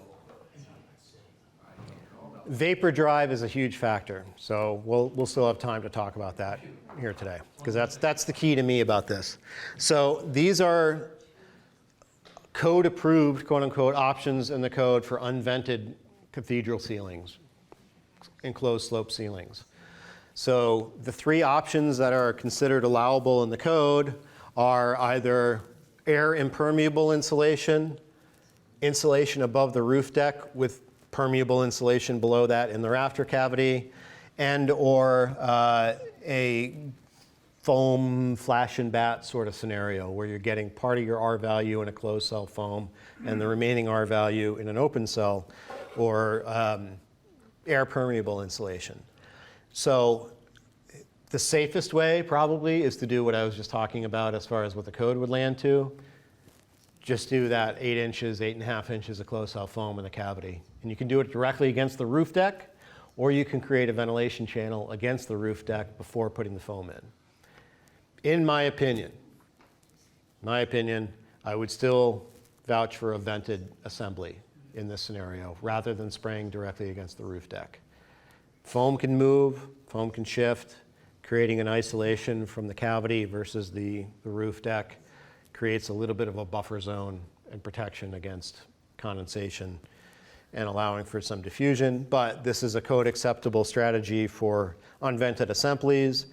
Alternatively, you can put half of the equivalent R value of what's in the rafter cavity in continuous insulation above the roof deck.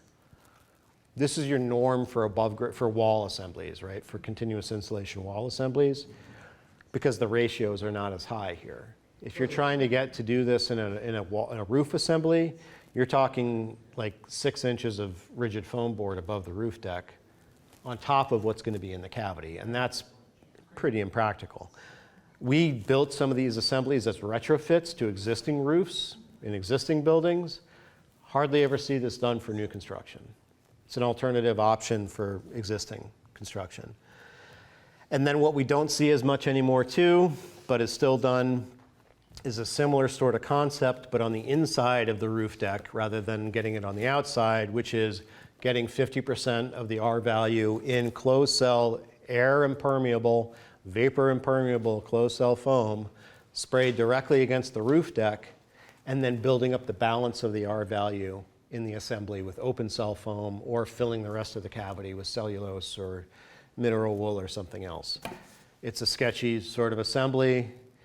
If it's gonna be done, it's usually done with closed cell and then open cell. And the only reason to do this is perceived cost savings, because open cell foam is less than closed cell foam per board foot.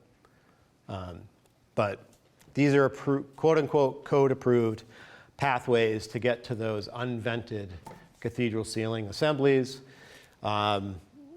Again, to that point, it's hard to get a vented assembly other than using closed cell foam at this point that would meet the code standard in a typical frame dimensional rafter cavity. If you start getting into TGIs, then there's different things you can do, but that starts to get funky then as well. If you're going to have any sort of air impermeable insulation in a roof assembly, you need some sort of vapor control membrane on the inside to retard vapor flow into the assembly and allow for some drying into the building. One of the things that is a commonly failed assembly we see of all the time around here is a cathedral ceiling with tongue and groove pine as your finished ceiling. There's no air barrier, no vapor control behind that tongue and groove. There's usually fiberglass in the cavity and maybe a proper vent, core vent stapled to the roof deck. And most of the time you go into those homes and you see all this water staining on the underside of that pine. And the homeowner's been like, you've replaced the roof 3 times, but it still keeps leaking, and the roof's not leaking. It's just condensation, because there's nothing stopping warm, moist air from getting through that tongue and groove, getting through the insulation, and then getting to the cold surface of the sheathing of the roof deck, turning into frost, and then eventually melting, and then just dripping down into the assembly below. So we'll talk about control layers in a minute for how to get I that. got one more question. So, instead of rigid foam on the outside, rigid foam on the inside, is that, kind of just flip the, fill the 12 inches with cellulose, foam on the inside, taped, sealed? That could be a potential pathway for compliance. Putting continuous insulation, thinner layers of continuous insulation on a roof or wall assembly at the interior and taping it and making it airtight is a much less risky scenario than doing it on the outside of the sheathing layer. The reason being is the sheathing layer is vulnerable to condensation, rot, and damage with moisture if it gets to it. And so you need to protect that layer of material with enough R value at the outside so it doesn't get cold enough to be a condensing surface. And that's the ratio that we've been talking about as far as outboard insulation versus cavity insulation. You're trying to protect the vulnerable sheathing layer from getting wet and staying wet. Putting continuous insulation at the inside helps to mitigate that potential from occurring in the first place. It doesn't happen very often because it creates complexity for interior finishes and other things, and most of the time people steer clear of it. That being said, like Huntington Homes, they're an example where they do in their facility a 1.5-inch layer of EPS foam on the inside of all of their studs before they put drywall up, and that's how they get to a continuous insulation assembly in their product that they do deliver. a fur strip or strap-in or something over the foam to attach the drywall, or they use? Yeah, I mean, that's what you got to start thinking about then if you're going to go about it that way. And then how do you deal with that within the plans? How can that increase thickness to the wall to the inside? You know, like there's a lot of, it's what are you giving up in the different alternatives to get? We have a modular company we deal with where they put the blue foam on the outside, but you're saying maybe that's more risky than having it on the inside. No, I'm going to show you some examples as to why and where to do that continuous insulation and try to make it safe. Before we get to that, I just want to cover the foundation insulation and the other components that are called out in the prescriptive code. So for the 2024 code, R20, continuous insulation on foundation walls. R20, or the 2020 code, it was R15. There's no delineation in the code as to where that needs to exist. It can be on the outside, it can be on the inside. It can be half and half. It can be a combination of continuous insulation and framed cavity insulation, as I was speaking to earlier. So there are ways to detail this depending on the scenarios, assembly type, what you're trying to plane out in the above grade wall assemblies above it too. The only caveat to be aware of is that if you have foundation walls that you're insulating from the inside, and that insulation will be exposed to the building and it's not finished, you need to have a approved thermal barrier foam board or an intumescent paint coating over spray foam to create an ignition barrier to the foam. So unless it's a framed wall over insulation board against the foundation and the drywall of that framed wall, that's considered a fire ignition barrier to the foam behind it. But if you're just going to be leaving foam board in place and exposed, it can't be XPS. It can't be extruded polystyrene. It has to be Thermax foam board, essentially, at that point, or some equivalent. Foil face, that's what we're familiar with. Not just foil face, but specifically Thermax rated Dow foam board. It has a specific approved facing on it that is an ignition barrier to the foam behind it. So would that be called, that's fire rated foam? Correct. And that's the only one that's fire rated then? Thermax is really, like Thermax is a rated assembly foam. You could use Rockwool That's also considered a fire and ignition barrier as well. But as written into the code, it's basically half-inch drywall or equivalent tested assembly. And the Dow Thermax board has been tested as an equivalent assembly to a half-inch drywall. And you also said paint on spray foam? Yep. Makes it fire? So if you have a foundation that's going to be, if this was not Thermax board, if this was not Thermax board here and it was closed cell foam that was sprayed over everything, you would need to have a intumescent paint barrier applied, sprayed over all of that foam in order to leave it exposed. You just were intumescent, is that fire rated? Yes. Okay, nice word. Fancy, isn't it? That was fancy. Yeah. Are there certain closed cell spray foams that are ignition resistant that meet the criteria?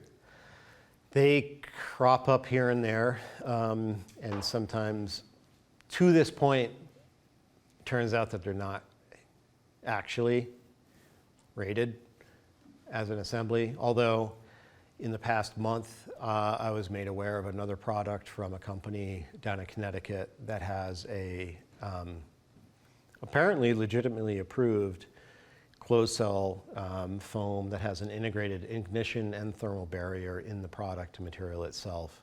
So I would just research that and look into it.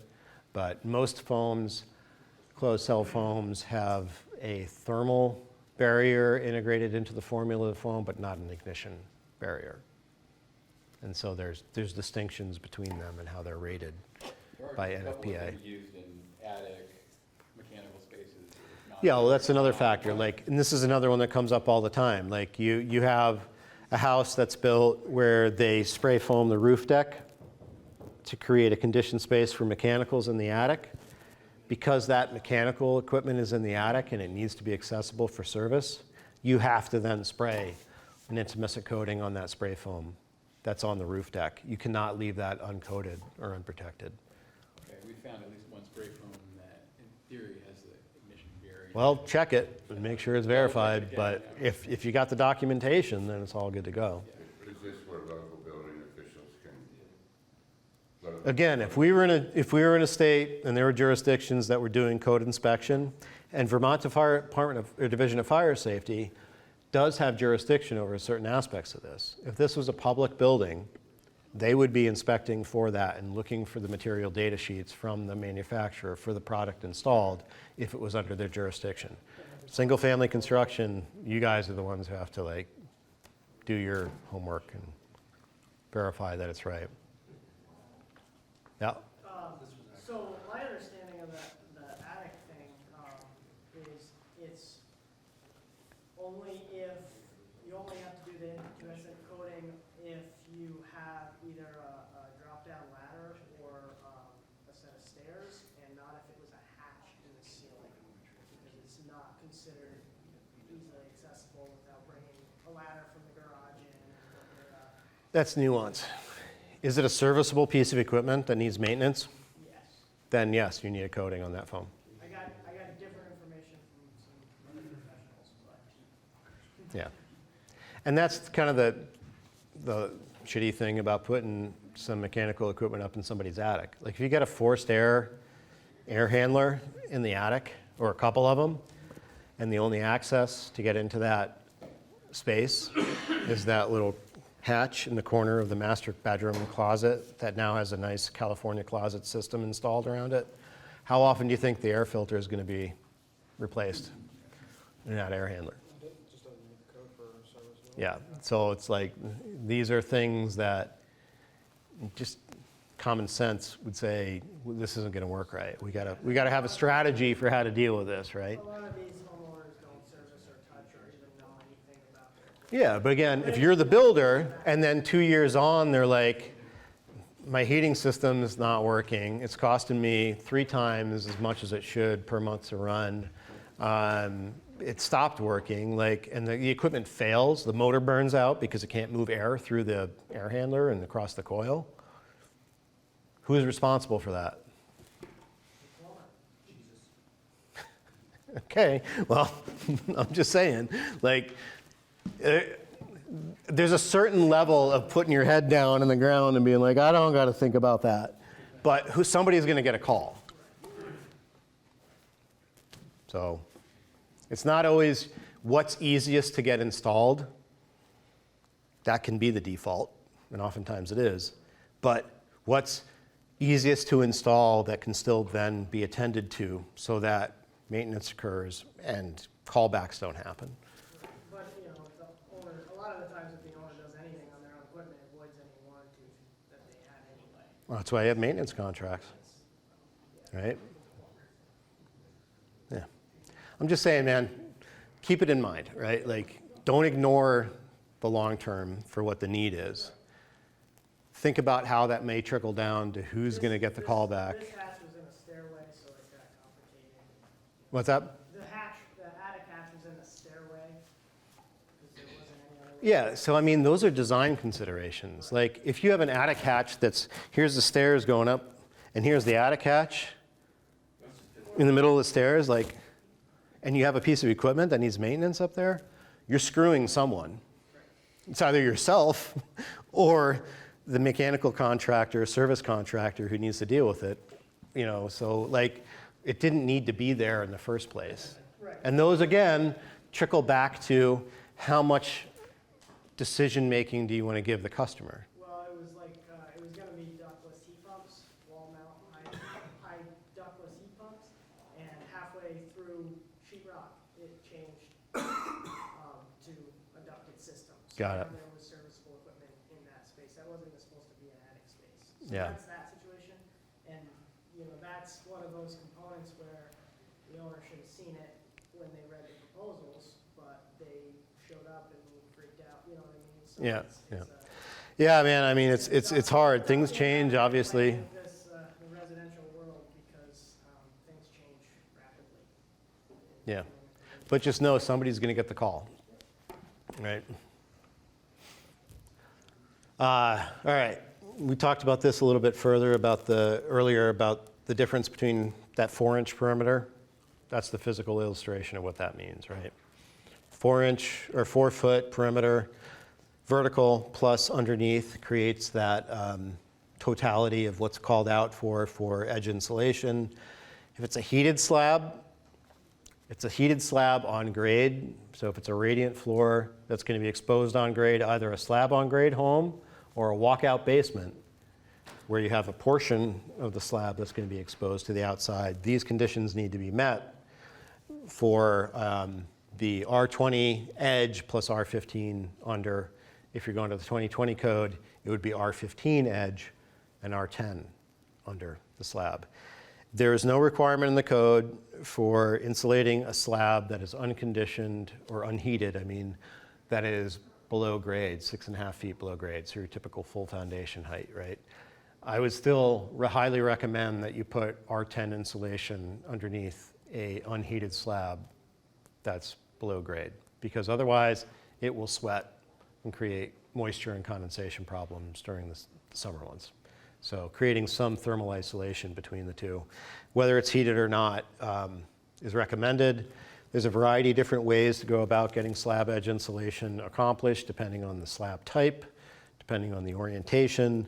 You have to think about where that slab edge insulation is going to land if it's going to be a finished floor and finished slab. So this detail in particular is a more common way to deal with that at this point. And what this drawing shows is a continuous insulation wall assembly with a continuous insulation, extending outboard of the foundation wall. An advanced version of this could be that this plate is set further inboard to fully cover that slab edge insulation to the finished floor area.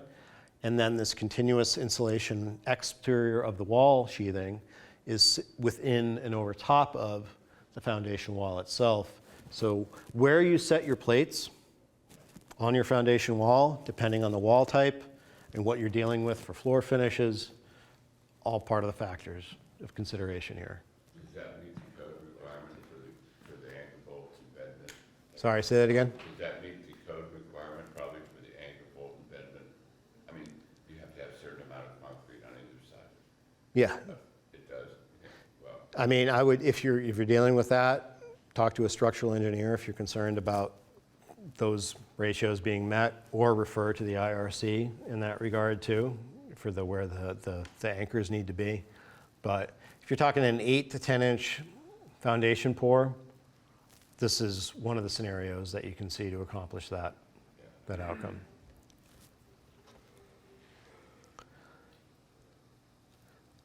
Alternatively, here's another pathway to do this. If you're doing, in this scenario, you've got your insulation and frost protection on the inside of the foundation wall, so the foundation itself is just bare exposed concrete to the exterior. Great detail, for sure. I mean, Yeah, I mean, that's, in my opinion, if and when possible, put your insulation inboard of the foundation.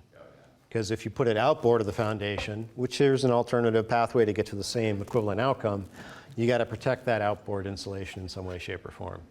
I went to a house years ago that had like 2 feet of exposed insulation or exposed foundation that they had put XPS 2 inches of foam board on the walls. The house was only like maybe 2 years old, and the insulation was all wavy, like going all the way down the length of it. And I'm looking at it and I'm like, how did that get to that point? And there's a couple of chickens clucking around. Chickens. They love it. Yeah, they pecked off all of the foam board in like waves on the foundation wall.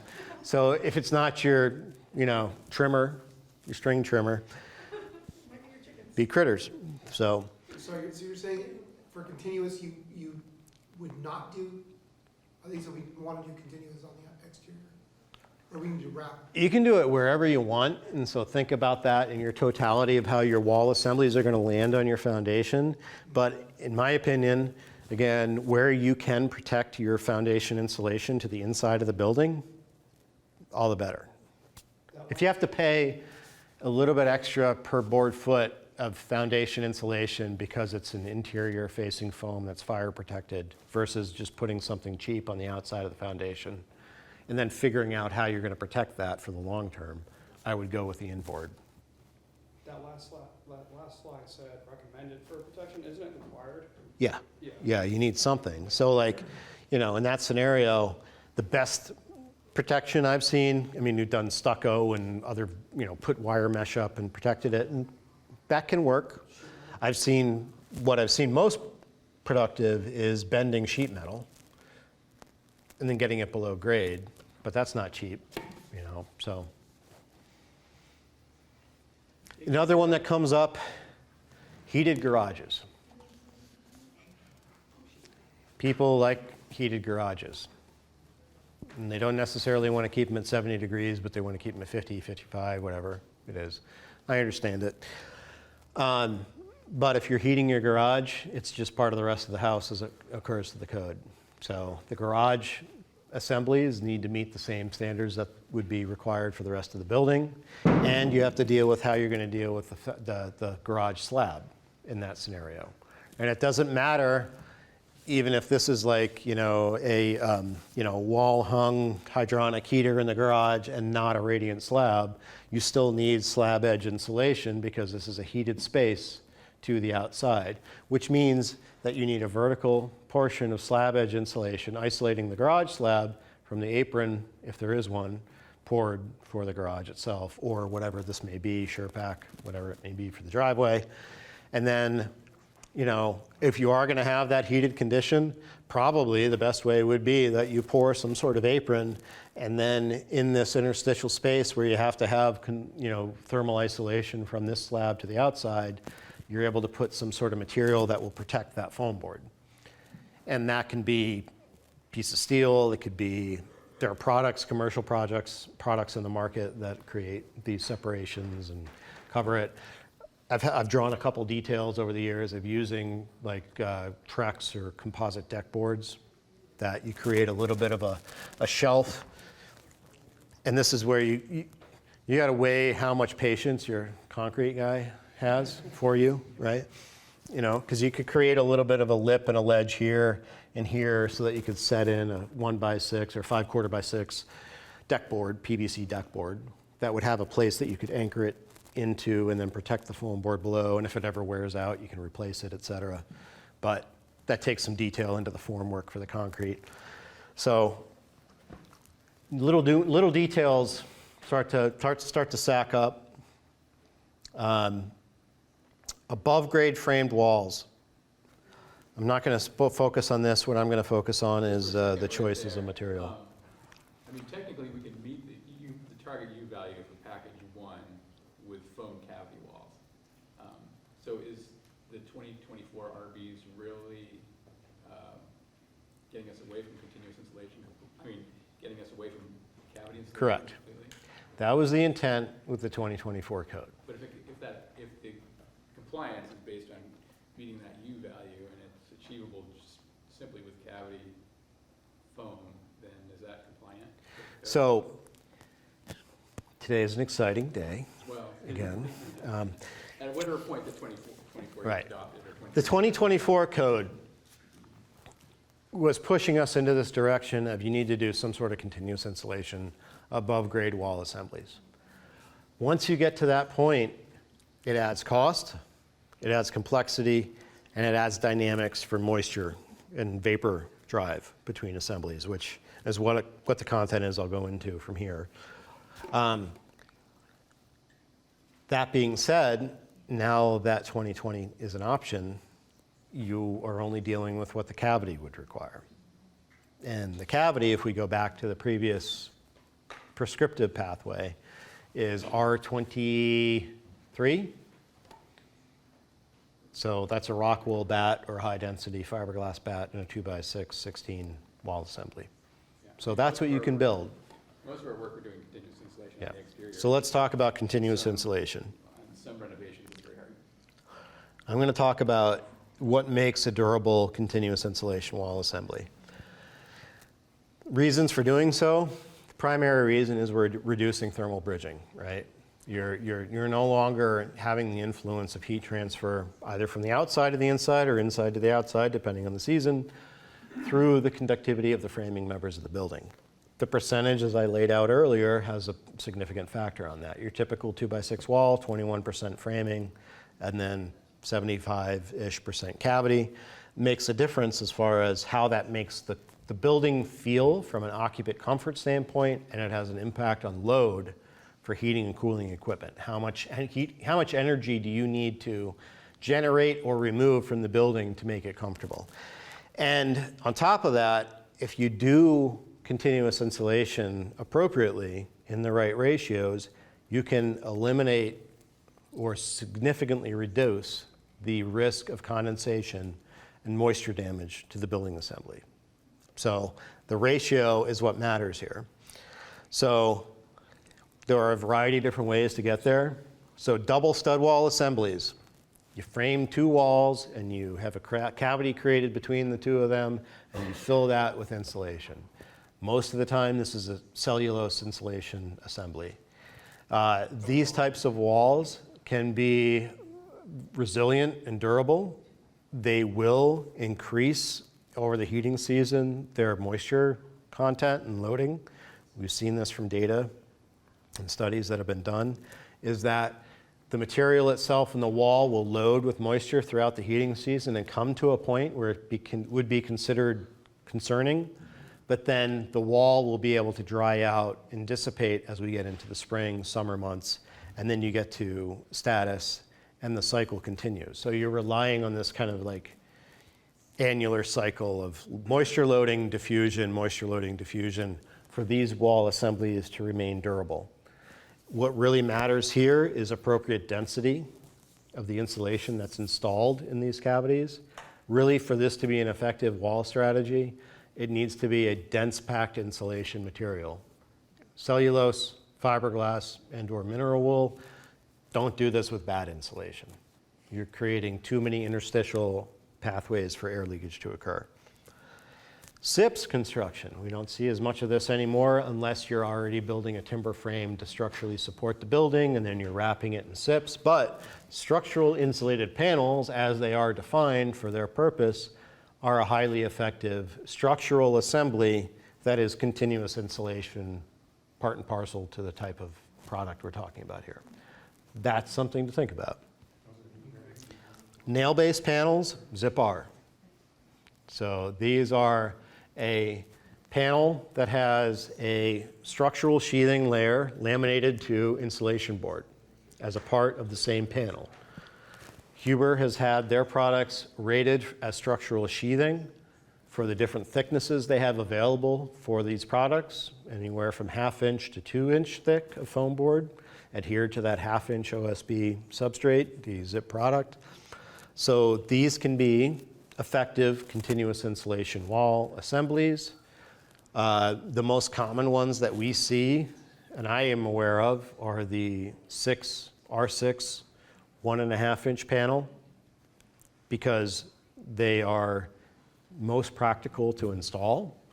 The thicker Zip-R panels can get pretty funky for the nailing pattern required to make them structural sheathing. And you start peppering those things with 4+ inch nails, and it gets weird, yeah.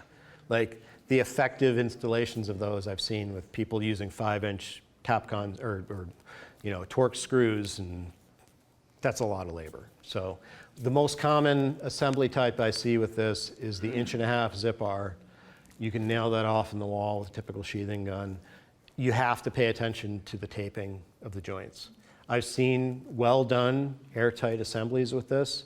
Where I see failures are at your corners of your wall assemblies, at the top plate, where the termination of the sheathing comes to the top plate of the wall, and then the rafter cavity sits over the top plate. You really, from what I've seen, before you put your rafters on, you need to tape over that top layer of the Zip-R onto the top plate of the wall before you put on your rafters, okay? Because I've seen leakage in those spots, and it's significant. Does this eliminate having to do a moisture barrier if you tape it correctly, or? It's all Interior, though. In this scenario, you can put whatever you want in that cavity. If it's anything other than closed cell foam, if it's open cell foam, rock wool, which is most common, what I see is 1.5 inch Zip-R, rock wool, and then the question is, do we need a vapor control layer, or can we just put up drywall? In my opinion, put up the vapor control layer. What do you recommend that to be? A vapor variable membrane. Not plastic? No, I mean, no. Because what you're dealing with here is a wall that will not have good drying potential to the outside. This wall may load with moisture during the heating season. It's never going to get that way to dry out. The only way it can dry is to the interior. And so you need a membrane in this scenario, this is why that's called out here, that will retard vapor diffusion into that assembly during the heating season, but will allow for drying into the building this time of year. Do you know a product off the top here? 100%, and I'm going to show you. In your double wall section, that layer's in the middle, is that right? It's not at the, behind the drywall, but it's, you can click back there. There are a variety of ways that you can handle this. That's legit. Often, like this is showing a sheathing layer here. It doesn't have to be that way. More commonly, what I see is a sheathing layer here, WRB, exterior finish, and then a vapor control membrane at this plane, at the interior facing framing cavity, not within the wall. Okay. There's a variety of ways that you can get to that. The alternative to the nail-based panel is to start to doing outboard insulation, right? You're putting your continuous insulation outboard of your sheathing layer. This approach, I think, has a variety of flexibility. There's different insulation types you can use in this scenario. The key thing is that you want to get, if you have R20 to R23 in this cavity with rock wool, fiberglass, cellulose, open cell foam, you want to get at least R10 to R12 in continuous insulation outboard of your sheathing in that scenario. And the reason being, if you get 50% of that cavity R value in what you're putting out here, you are not going to allow that sheathing layer, which is vulnerable to moisture and can break down and cause problems with condensation, to be below the dew point where condensation can occur through 99% of the heating season. In that scenario, you probably still want some sort of smart vapor membrane control on the inside of that wall to mitigate vapor transmission into the cavity, but you're using the durability and the thickness of this insulation, the R value of this insulation, to protect that vulnerable sheathing layer from vapor coming into the building. These are passive components of the building envelope that you guys can design and specify. The mechanical ventilation piece is critical here too, putting in proper ventilation to the building. But that ratio is critical if you're doing continuous insulation assemblies that is outboard of your structural sheathing layer. 50% roughly of what's in that cavity needs to be in the R value of that continuous insulation. Same, as close as possible in our value. Yeah. I'm not going to sweat whether or not you have R21 or R23 in here if this is R10 versus R12. That's fine, right? R5 gets a little dicey. R7 gets a little dicey. So, yeah. So, basically that's exceeding code, correct? See, this is why we got to this decision this afternoon. So this is what came up during the last code cycle. The code iterated that we had to have this 0.044 above grade wall assembly, which basically meant you had to do continuous insulation. You can get to 0.044 with R5 of continuous insulation outboard of your sheathing with any type of insulation in the rafter cavity, or the stud cavity. On paper, that meets the code. Building science, practicality says that's getting dicey, man. That might not be good in the long run. You have to control for a lot of variables in order for that to be considered durable. That's how we got to where we're at today. Because the reason why the code didn't say that you have to have a minimum of R10 or R11 or R12 for continuous insulation in this type of assembly was because the reality is it's not cheap. There's a cost implication for getting to that point. So what I'm trying to give you is the right information to consider your options. I think the ZIP-R option to get to a continuous insulation wall assembly that meets the intent of the code can be a durable assembly so long as you paid attention very good and very well to the air sealing and taping of the exterior sheathing layer and some of those details I just mentioned, and you're putting a good vapor variable membrane on the interior of that wall assembly that is also taped and detailed to be made as airtight as possible. In that scenario, I think that 1.5" ZIP-R assembly can be durable over time. So would that be your willingness to admit to a perfect wall? My perfect wall kind of goes back to this right here. So this is a project that I built before I came to work here in 2015, where this was a 2x6 wall, dense packed with cellulose, the Intello membrane, vapor variable membrane on the interior of this wall that was taped at all seams, taped around the interior of window rough openings, taped at the bottom plate, corner studs, top plate. I didn't have to detail the hell out of it, but just the perimeter parts of it detailed right. We used CDX sheathing because CDX plywood has a high vapor permeability rating versus OSB. It can breathe easily to the outside. We used a membrane WRB on the outside of the building that had high vapor diffusion potential to it, so it had very good drying potential to the outside. We used 2 layers of 1.5" rock wool comfort board as our continuous insulation on the outside of the wall, strapped and mechanically attached with 1x3 strapping, which created a drainage plane and separation for our exterior finishes. That wall is fully vapor open. Any moisture that may be driven into that wall assembly during the heating season can easily dry to the outside, and it can easily dry to the inside. It's an open valve. It's not leaky because it's airtight. I mean, we taped all of our sheathing joints with tape as well too, and make the sheathing layer airtight. That was our air barrier. But that, to me, is the most durable building assembly. I could walk away from that and I'm not going to feel concerned about what may happen with that down the road. But then you get into a variety of different insulation types you can use as continuous insulation. And there's nothing wrong with, or better or worse than any of these, but there are different, considerably different profiles based on these. So mineral wool, fully vapor open. Extruded polystyrene has a perm rating of 1-ish, maybe a little bit more. Phenolic foam, about the same. Polyiso, about the same. But then the facings that are applied to the foam have an impact on how permeable the whole assembly is, regardless of what the material that's encased in the facing does. So this is where you got to think about these interactions of materials together in totality into an assembly. So as I say here, if you're doing any sort of continuous insulation wall assembly with insulation, continuous insulation outboard of the exterior sheathing, if it's not unfaced fiberglass, because you can get fiberglass rigid board material, or mineral wool or wood fiber, then you need to have a wall assembly that will dry to the inside.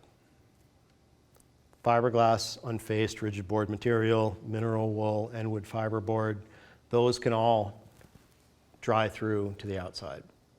If you're going to use any type of foam board, you have to have a wall assembly that will have a vapor diffusion layer at the interior to prevent the bulk of moisture getting into the assembly, but can still open up and allow for drying into the interior.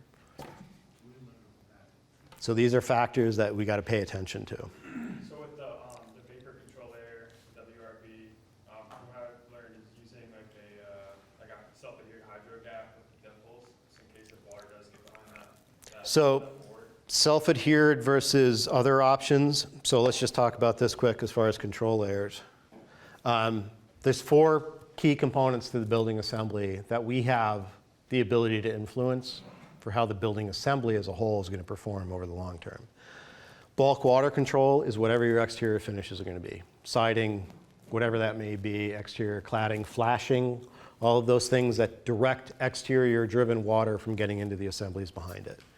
The air barrier is the pressure boundary between inside and outside. For almost universally the type of building that we do, your sheathing layer is going to be your pressure boundary, your air barrier. So that's why you have to detail that to be made airtight. Zip sheathing has had a huge impact on ACH numbers for testing on buildings, because in order to make that a whole assembly, you got to tape all the field joints, right? Tape all of your field joints of your sheathing, whether it's zip sheathing, whether it's OSB, whether it's Advantech, whether it's CDX plywood, tape it, because that's your air barrier. And making it continuous on each plane of the building is what really matters. The secondary aspect of that is to use tape that is compatible with the substrate that you're applying it to. And I'll talk about that here in a minute, but there's a difference between CDX, which I said, has a high vapor permeability rating, because it's more raw wood than it is binder and glue and wax and other stuff, than OSB. So use a tape that has a vapor profile equivalent to the material you're taping it to. That's your key detail. If you can detail your sheathing layer, and at the top and the bottom, like I said, that top plate detail that I was just mentioning a minute ago, if you can detail that well and get your details right with that, you can get 80% of the way towards that 2 or 3 ACH 50 requirement the code requires. And the rest of it is the details in between, right? The thermal control layer is your insulation. Cavity and/or continuous, combination of the two. And then the final layer that we have influence on and control is vapor control. What will the cavity of any of these assemblies see from the indoor environment of the building? 6 mil poly had been the thing, right? And the idea and the concept behind 6 mil poly was that you're going to put a vapor barrier that's going to stop any moisture from within the building from getting into the assembly. That's human hubris of thinking that we can just be in control of this shit and we can stop it and we got it right, but it doesn't work. And I mean, what ends up happening is you have so much air moving around and behind that layer of plastic, it gets into the assembly, and then it can't dry to the outside, it can't dry to the inside, and it gets trapped in there. That's why we have vapor variable membranes right now, which I'll hopefully can get to here and talk about in more detail, and why they work, and what the concept is behind them.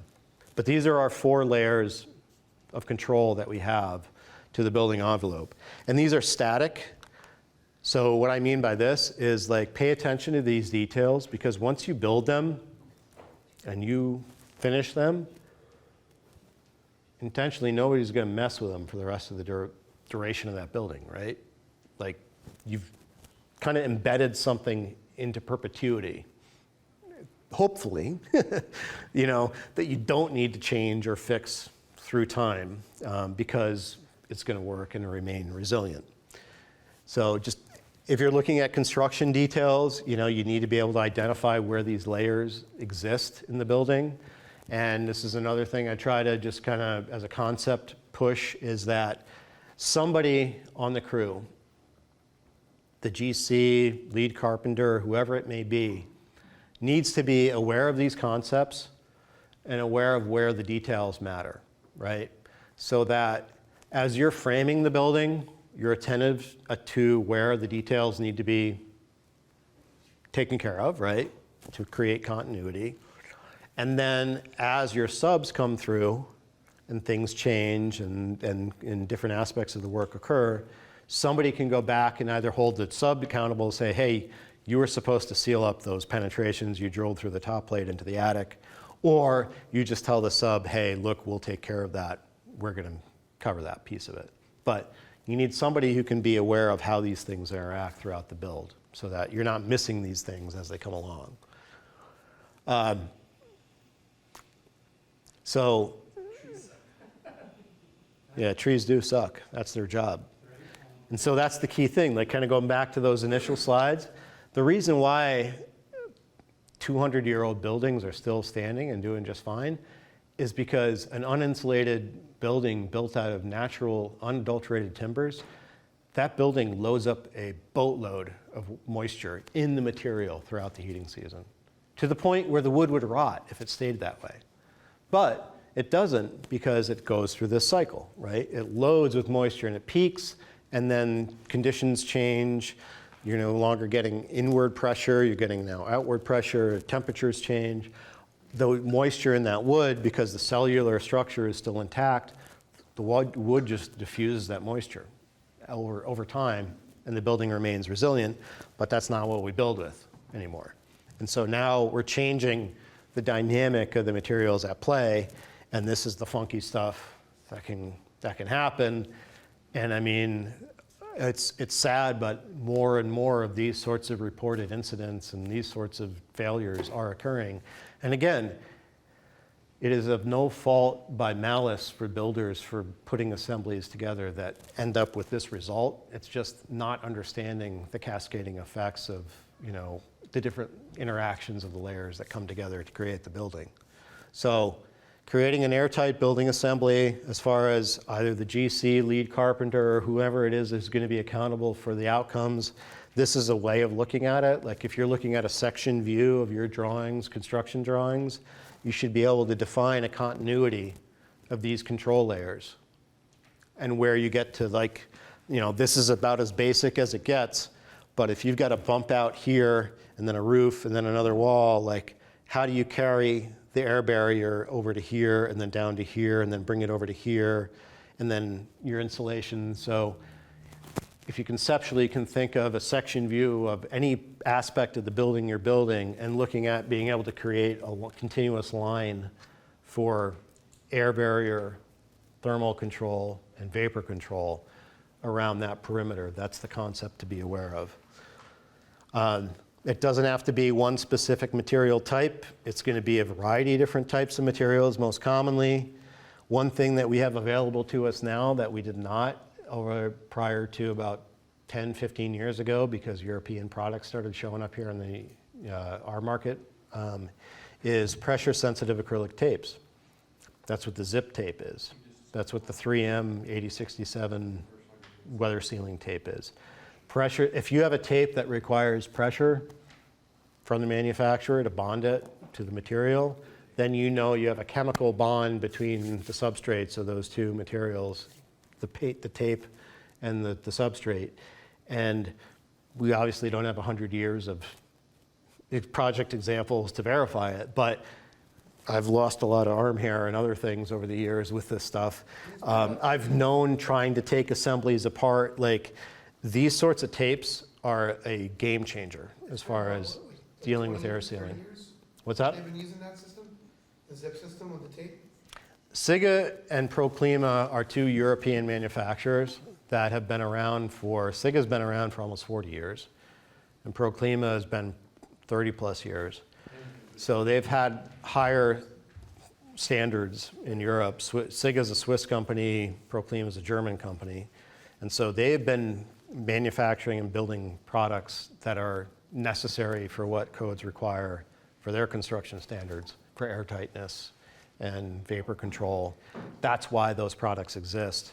And they became imported into the US 10, 15 years ago because of higher performance standards that we were starting to see here in the US Passive House most significantly. But these are products to be starting to think about using in your They're great. I just tool wonder, belt. like, at 40 years or 50 years, is that when all the, you know what I mean? Like, just because it's newer. Well, let me tell you one thing in particular that stands out for me. This is just a sampling of my connoisseur's collection of tapes. But Tyvek tape, you've used Tyvek tape, right? I've not used that tape, no. But you guys know what I'm talking, like the commodity sort of like WRB tape. Yeah. You leave that out in the sun for 6 months, what happens? Dries up, comes off. What you taped is no longer sealed. Pressure sensitive acrylic tapes, I mean, that stuff doesn't come off. So again, we don't have 100 years of testing data. They've done testing that's supposed to simulate those sorts of things. But if you have a pressure sensitive acrylic, it's like a two component epoxy, right? There's two cellular materials that when you put pressure on them, they break and they bond together and they create a seal. So talk to me in 30 years, I'll be drooling on myself and maybe not even here anymore, but maybe I'll have a different opinion of them at that point. But I think the pressure sensitive acrylic tapes have a level of long-term durability that you can't find in other products. So don't skimp out. And basically what I'm getting at is that the tapes are going to be more durable than caulk. Like to that point, like this slide, like we used to EVT, Efficiency Vermont, back early days of talking about energy efficiency, caulk everything, just caulk the Jesus out of stuff, right? Well, caulk is meant to bond two dissimilar materials so that when those two materials move, the caulk stretches and keeps that an airtight joint, right? So what's the first thing that anybody who's ever operated a caulking gun has done? You put a bead of caulk down and then you spooge it, and then you end up getting caulk bonding on the whole surface area of the joint. And then when the materials move, there's no stretching, the caulk tears and the joint opens up, and you've lost the benefit of the air seal. Whereas the tapes have both peel and shear resistance and strength. So when the materials move, the bond doesn't delaminate, the material stretches. And plus, this stuff is just stretchy as all get out, too. A lot of, like this stuff, you can stretch that around PVC pipe. You can stretch it around various different, odd, joints and materials. So, like I said, I'm a connoisseur of these things. So here's a pressure-sensitive acrylic tape. The substrate of that material, that's a vapor open tape. So if I would sheathe the wall with CDX sheathing because I want to have a wall that can dry to the outside, and CDX is a perm rating of 10 or greater, that tape has a perm rating of 14. So it's equivalent to or better than the capacity of the sheathing that's going to be taped to allow vapor to move through it. Or alternatively, the 3M 8067 weather sealing tape, which is a great product, and I've used it for a variety of things over the years, that has equivalency as far as stretch and adhesion and everything else, but that's a vapor closed tape. So I would use that on OSB or zip sheathing, or for areas that I wasn't concerned about compatibility for vapor transfusion to occur. And then there's butyl tapes. for window and door rough openings and other applications as well. There are split backing tapes. These European tapes have different splits of the backing to the tape for different applications, which may seem trivial, but when you're starting to try to apply tapes to seal up like the junction between a window and a window rough opening, having a split backing on it is really handy, and that's why they make them this way. And they're constantly iterating the material. And then there's gaskets as well. That gasket right there, the application for that would be, you've got your first floor deck framed on the house, you've framed your first floor, the wall system, and then you've overhung your wall sheathing, the height of the floor system, right?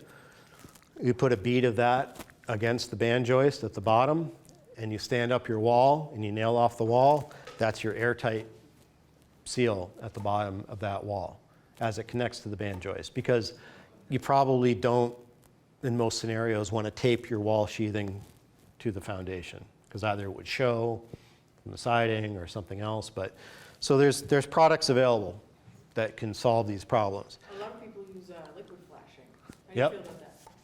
I think it is great. I mean, there's a lot of new products, like the self-adhered, somebody had mentioned the self-adhered membranes now too. So self-adhered WRBs, great. Like the HydroGap is a product that I think is a great domestically manufactured WRB, has a high perm rating.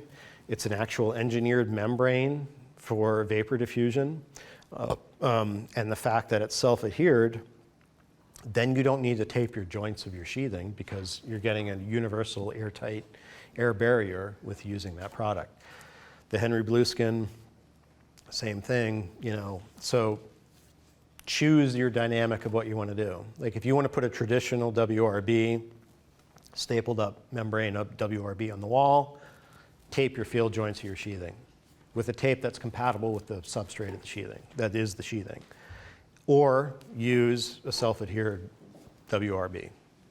Integrated with a drainage plane, or not. Use a physical drainage plane of strapping or otherwise, but you know, there are ways to kind of to combine details within these assemblies. Compatibility matters. This was on my house. We put phenolic foam board as continuous insulation on the walls, 3 inches of it. Manufacturer, the foam board said you can use an aluminum tape, to seal tape the field joints. And then I showed up with the guys who were working on the house, and I was seeing this all over the place. I'm like, what's going on with the tape? They're like, yeah, it's not sticking. And then while that one guy is telling me that on the crew, another one's up on staging, putting more of it on the wall. I'm like, well, why is he doing that? What are you doing?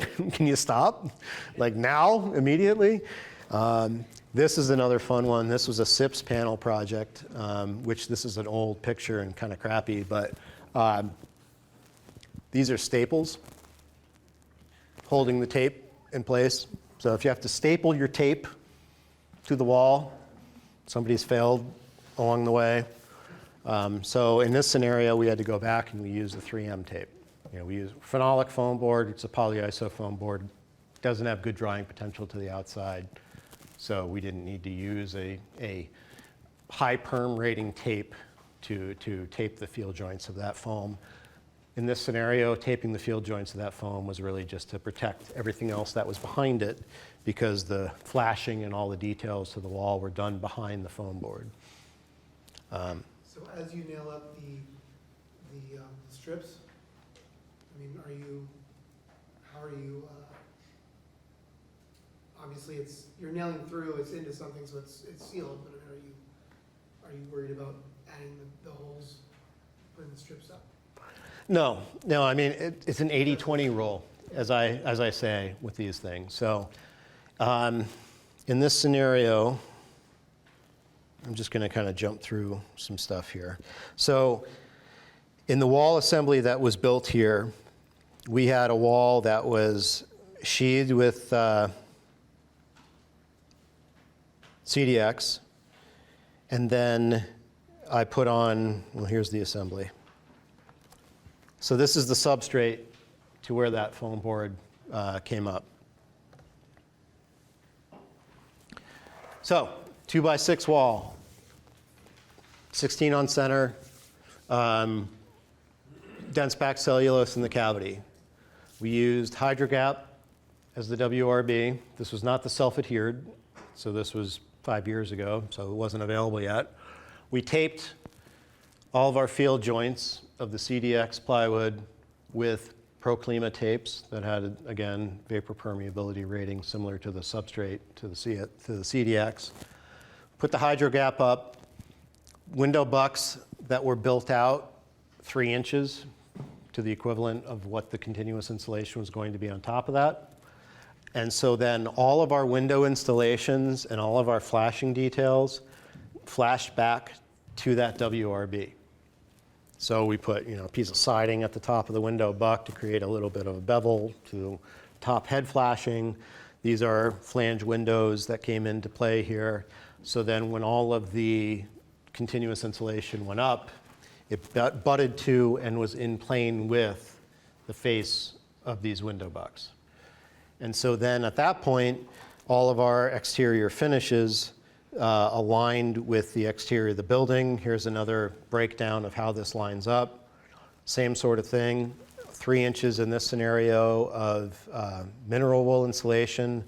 Everything flashed back to the WRB at the sheathing layer. And the same thing, all your window flanges and the same typical window details that you would put for a flange window installation of how you would tape it and weather seal that goes back to that sheathing layer.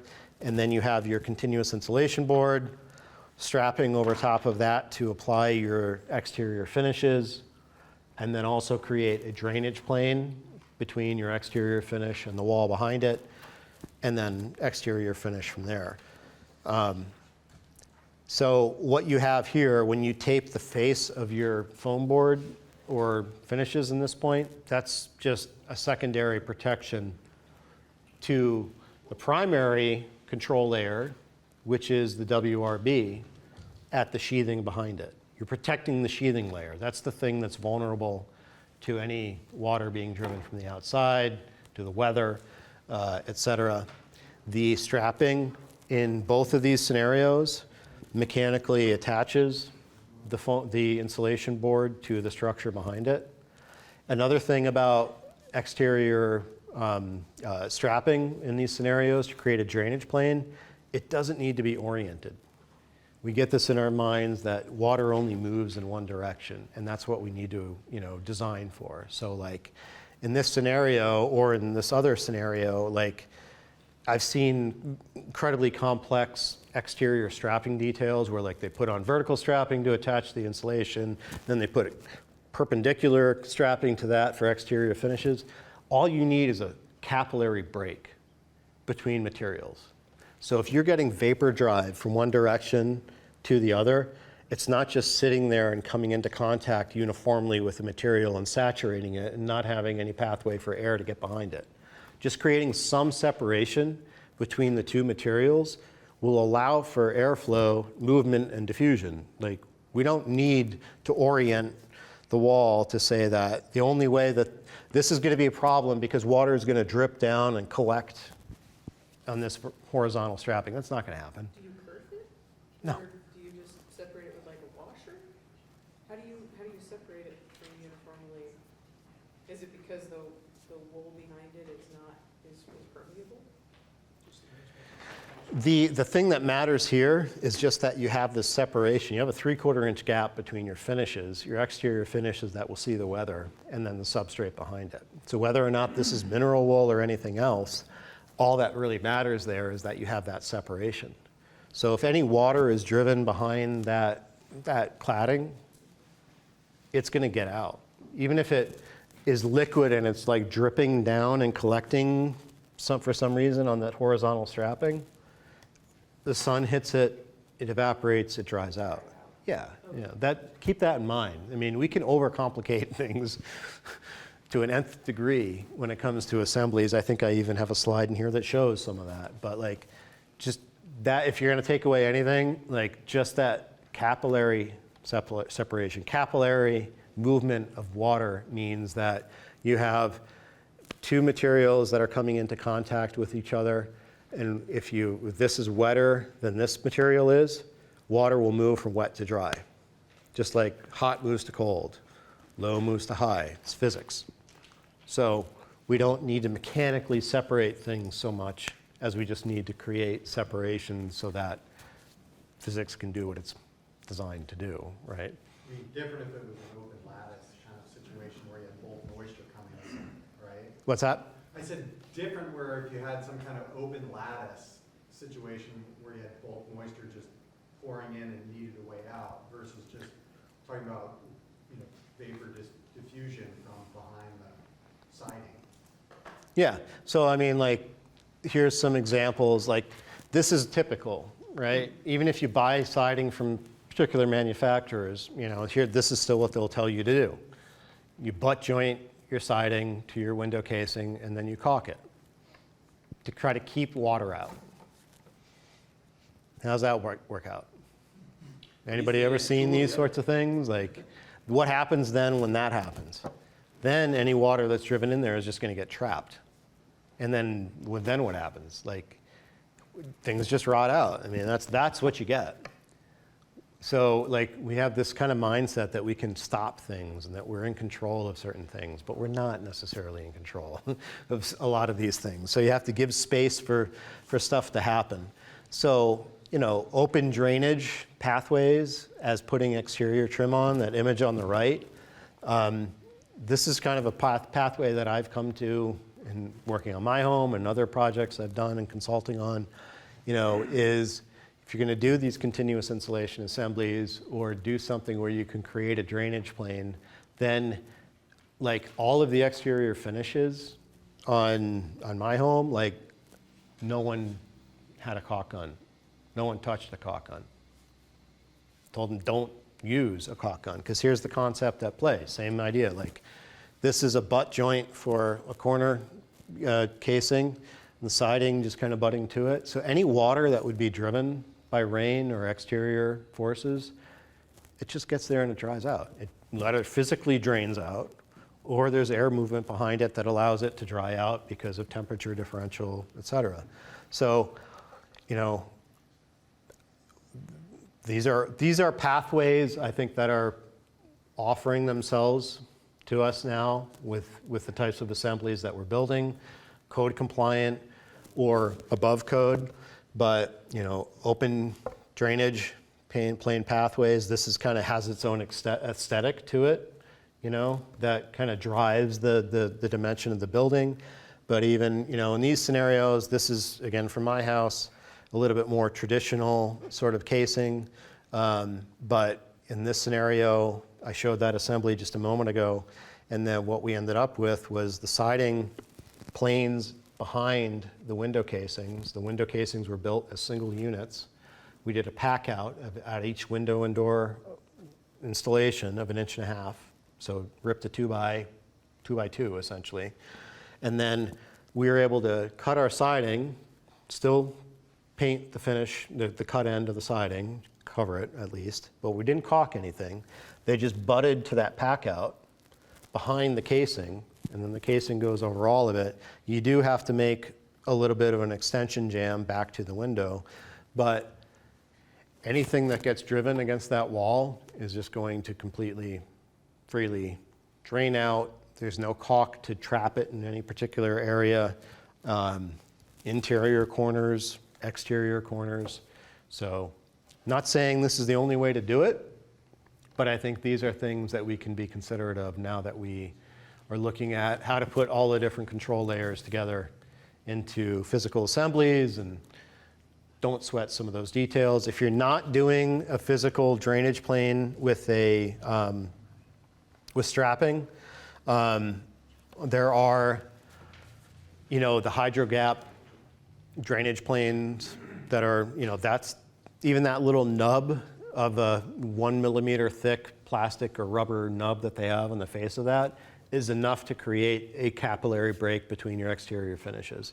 The Tyvek and Typar products that have a mesh, you know, sort of weave to them. The Benjamin Obadiah, their home slicker product that you can staple up on the wall. Anything like that creates, again, a separation from those finishes to the wall behind it. Depending on the combination of materials in the wall, it can dry freely to the outside.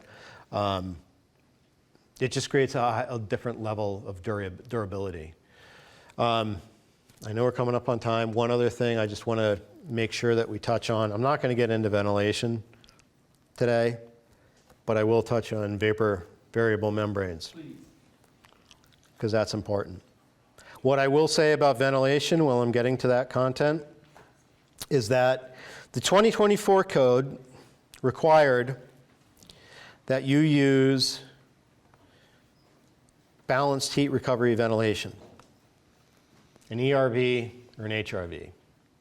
And in my opinion and recommendation for our climate, an ERV is the way to go versus an HRV.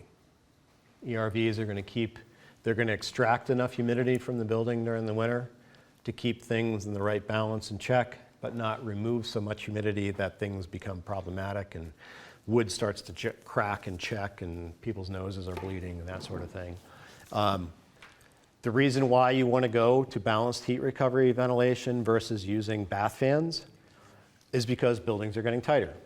Like I was just saying earlier, like where are you getting that makeup air? Where are you getting your fresh air, quote unquote, that you want to breathe and be the indoor environment that we live in during the closed up months of the heating season? An ERV, a balanced ventilation system, is going to provide fresh air that is filtered through the unit. So you're filtering pollutants and other things and pollen and stuff from the outside through the unit itself. You're bringing fresh air into living rooms and bedrooms, and then you're extracting an equivalent amount of air. That's why it's balanced. So if you have a system that needs to move 80 CFM, you're extracting 80 CFM from the house, and you're supplying 80 CFM of the house within 10% of each other to make it balanced. The extraction comes from bathrooms, laundry room, mudroom, places that you'd have higher relative humidity and moisture. By using a balanced system, you don't need to have bath fans, because that's what the balanced system will do. There is equipment on the market, there's a lot of balanced ventilation equipment on the market. Only some of it is designed to work in cold climates. So when you're looking at what equipment to put into the house, you need to be aware of whether or not the piece of equipment that you're going to use has a defrost strategy or mechanism for the equipment, because this is not the time of year where we need our ventilation systems running. It's January, February, the middle of winter, right? So you need something that's going to be able to handle those cold air temperatures coming into the core, and it won't shut down and just recirculate air inside the building.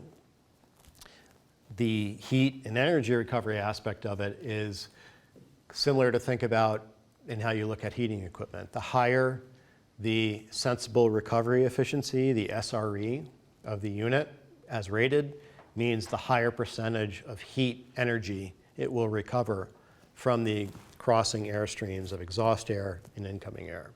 So an 80% sensible recovery efficiency ERV will be recovering 80% of the heat energy that's going through the exhaust stream and putting it back into the incoming fresh air stream through the heat exchanger. So pay attention to those details. The 2020 code does not require balanced heat recovery ventilation. Per the 2020 code, you can just use bath fans on timers. And for the 2020 code, technically you could put one bath fan that's rated to move 100 CFM in a 3,500 square foot house and put one of those in one bathroom on a timer and have technically met the code. And that's where you're going to be getting the callbacks of like, our Marvin Ultimate windows are sheeting with condensation and they're getting black because we have radiant heat in the house, there's no air moving, and there's no ventilation. There's nothing to keep humidity in check. The first 2 heating seasons, at least, of any house that's built, the relative humidity in that home is going to be wicked high if you don't have something mechanically controlling it. Foundations, concrete, the embedded moisture and water in that concrete is going to take a couple heating seasons to stabilize and dry out. And then on top of that, I see people storing like 3 or 4 cords of green firewood in their basement too, which is a hot mess all combined. So that's why you need an active mechanical system to keep things in check. So everything I've talked about the building envelope, again, is like, your passive opportunity to detail and assemble an assembly that will be as durable as it can be for what the conditions those wall and roof assemblies will see. What those wall and roof assemblies will see is contingent on how you manage indoor air quality and the mechanical equipment that's controlling that. And the final layer to that, as it exists to the inside of the building, is vapor control. So the key factors at play here is to keep humidity in check. That's the key thing, right? Ideally, we want to keep relative humidity inside the building between 30 and 40% during the winter. You get below that, things can get a little too dry. Things can start to shrink, crack. People can get nosebleeds, uncomfortable, dry skin. Above 40, 50% relative humidity, you may start to find pockets and corners of the house where you're starting to see some mold on the walls because there's no circulation. It's a cold surface, and and you can start to see condensation on windows. Condensation resistance is another attribute on NFRC ratings for windows these days now too. So look for that. Condensation resistance means, will this window start to condense and sheet with moisture? The higher the CR, the better it is resistant to condensation. But these are the factors at play, right? Keep humidity in check, and then keep indoor air from contacting cool surfaces. And if it is going to see cool surfaces, keep it warm. Carried by air, moisture carried by air is the key contributor here. That's why air tightness of the building envelope is so critical. If you do not have a good air barrier, that pressure control boundary, and you have a lot of air leaking through your building shell, you're literally sucking air from within the building into your building assemblies.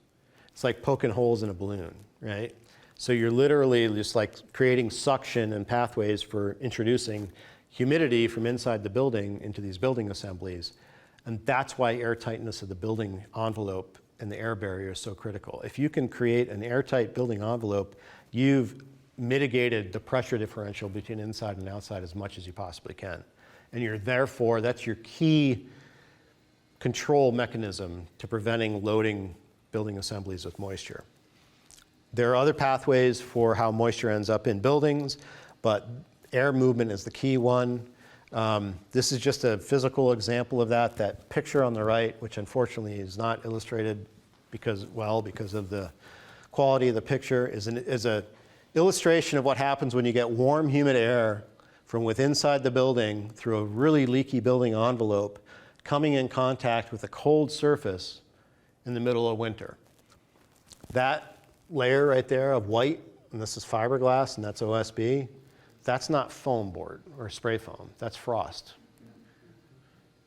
And this is what I had happening in my house, on the north side of my house, is this scenario where there's so much air leakage from within the building because there's no good air barrier, the sheathing is not taped, it's leaky as hell, and there's no good control of moisture within the building, there's a lot of moisture loading. That's the consequence. And then that's what leads to this. That's why we want to keep things tight.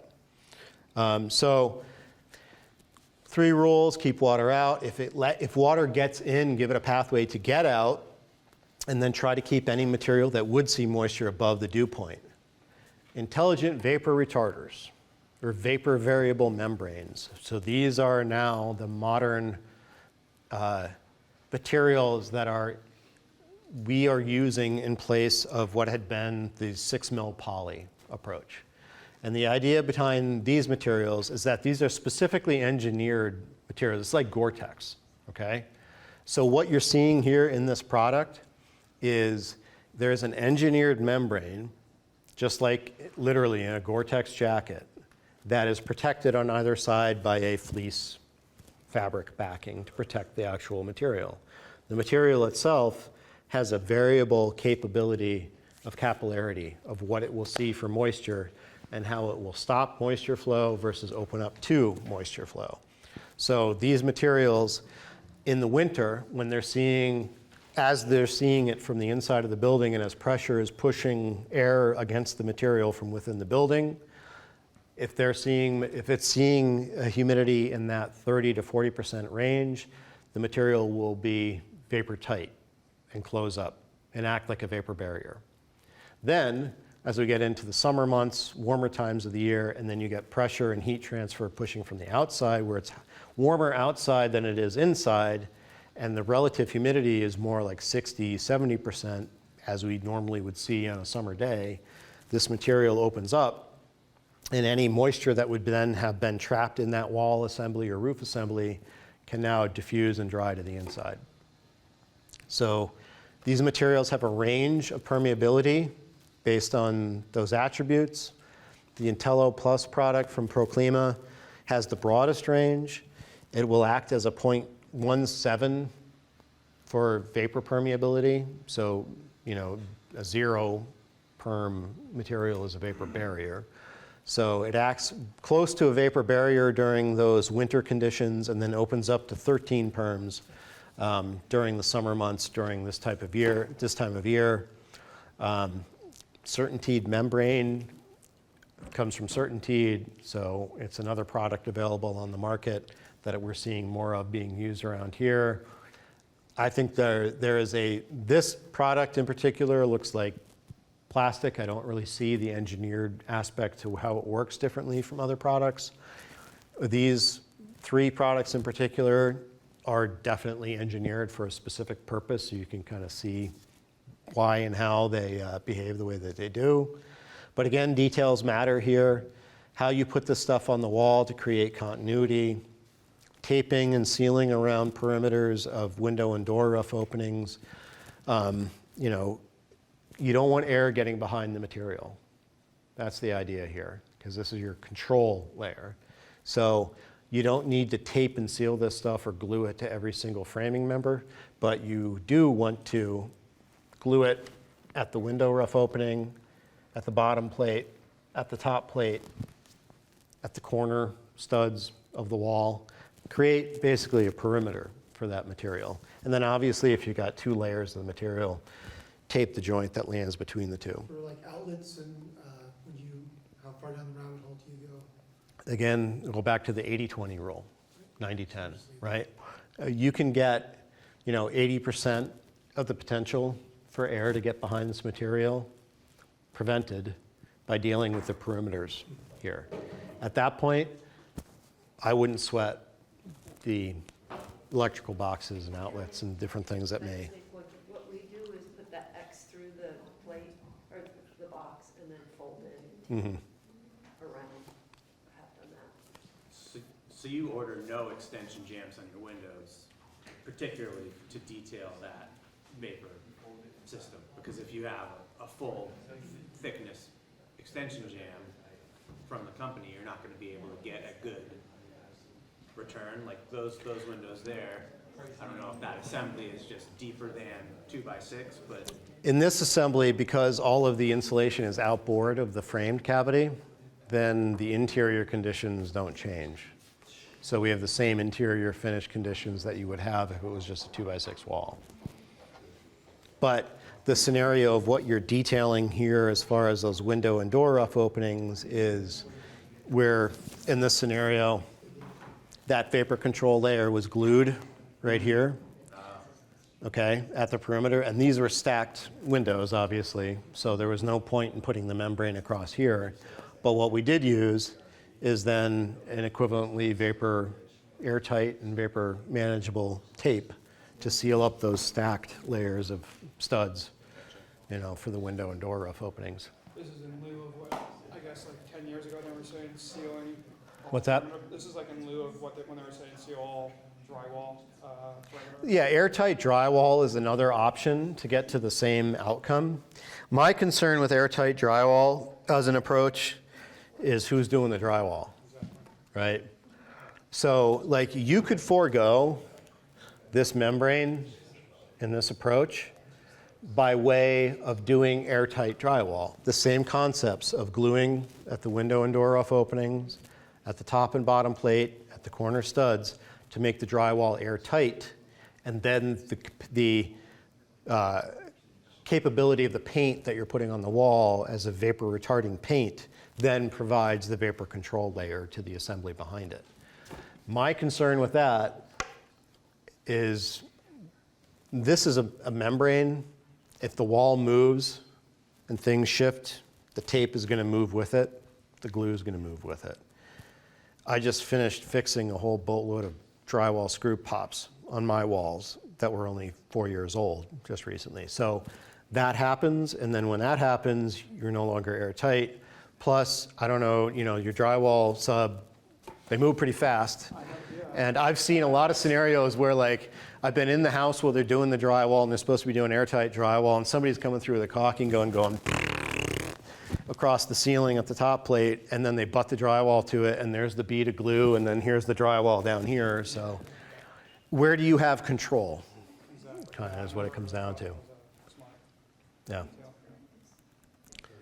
All right, well, yeah, the only other piece to throw into this is if you are going to use these membranes, which I highly recommend, in my opinion, they're kind of an insurance policy to the building, that static aspect of the building that you're hopefully not going to change over time. Keep in mind how that integrates with the iterative process of construction, during construction, to be illustrated here. So this ceiling, they needed vapor control over this whole ceiling assembly, right? They've got a partition wall that's going to land between two trusses, and you got your blocking between that truss, which is going to carry the top plate for that partition wall. It's a lot easier to have a single sheet of that vapor control membrane installed before you put that top plate up of that partition wall than it would have been to frame all of this and then try to put an airtight layer of that Intello between all of that blocking and where, you know what I mean? You know what I mean. So keep this stuff in mind as you get through the iterative steps of construction. All right. No, I don't want to.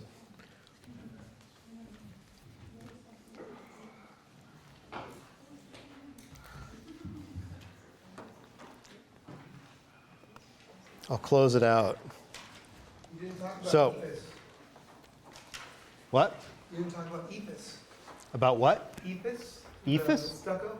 The styrofoam? Mesh? No. Terrible stuff? Stowe product? I think it was like an Arizona thing. Found its way to Stowe. I was making a joke, sorry. Oh, good. It worked in Arizona, and then they brought it east, and it just is terrible. Well, Stowe Company is from Rutland. They're one of the kind of like leaders of EIFS stucco products, yeah. So, But, thank you, all right, Steve, well, very much.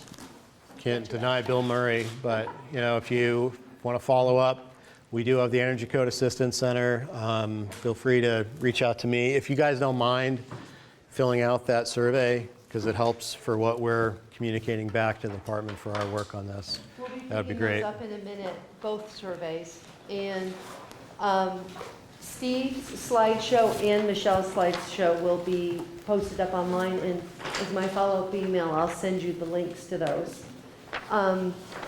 I'm hoping that people were comfortable enough with the digital codes that they don't want the IRC, but I do have a copy of the IRC if anybody does want it. Let me know. And You could bludgeon someone with that. it is it's like definitely a good weight-bearing exercise. So we have a lot of extra food, and it would be a great help if you take it home. So please load up for your trips back. And if you didn't fill out the evaluation, please do that. There was one other thing I wanted to say, but I forgot what it was. So thank you very much for coming today. And yeah. Thank you, See Sandy. again soon. Yeah, we'll keep you guys in the loop. We're going to be sending all members the governor's announcement, and so you folks are all new members of BSA Vermont, so I'll be sending you the announcement as well. And yep, don't hesitate to call with questions. Very serious about that. Great. So. Yeah. Appreciate you all being here. Thank you, Michelle. Thank you. As well, too.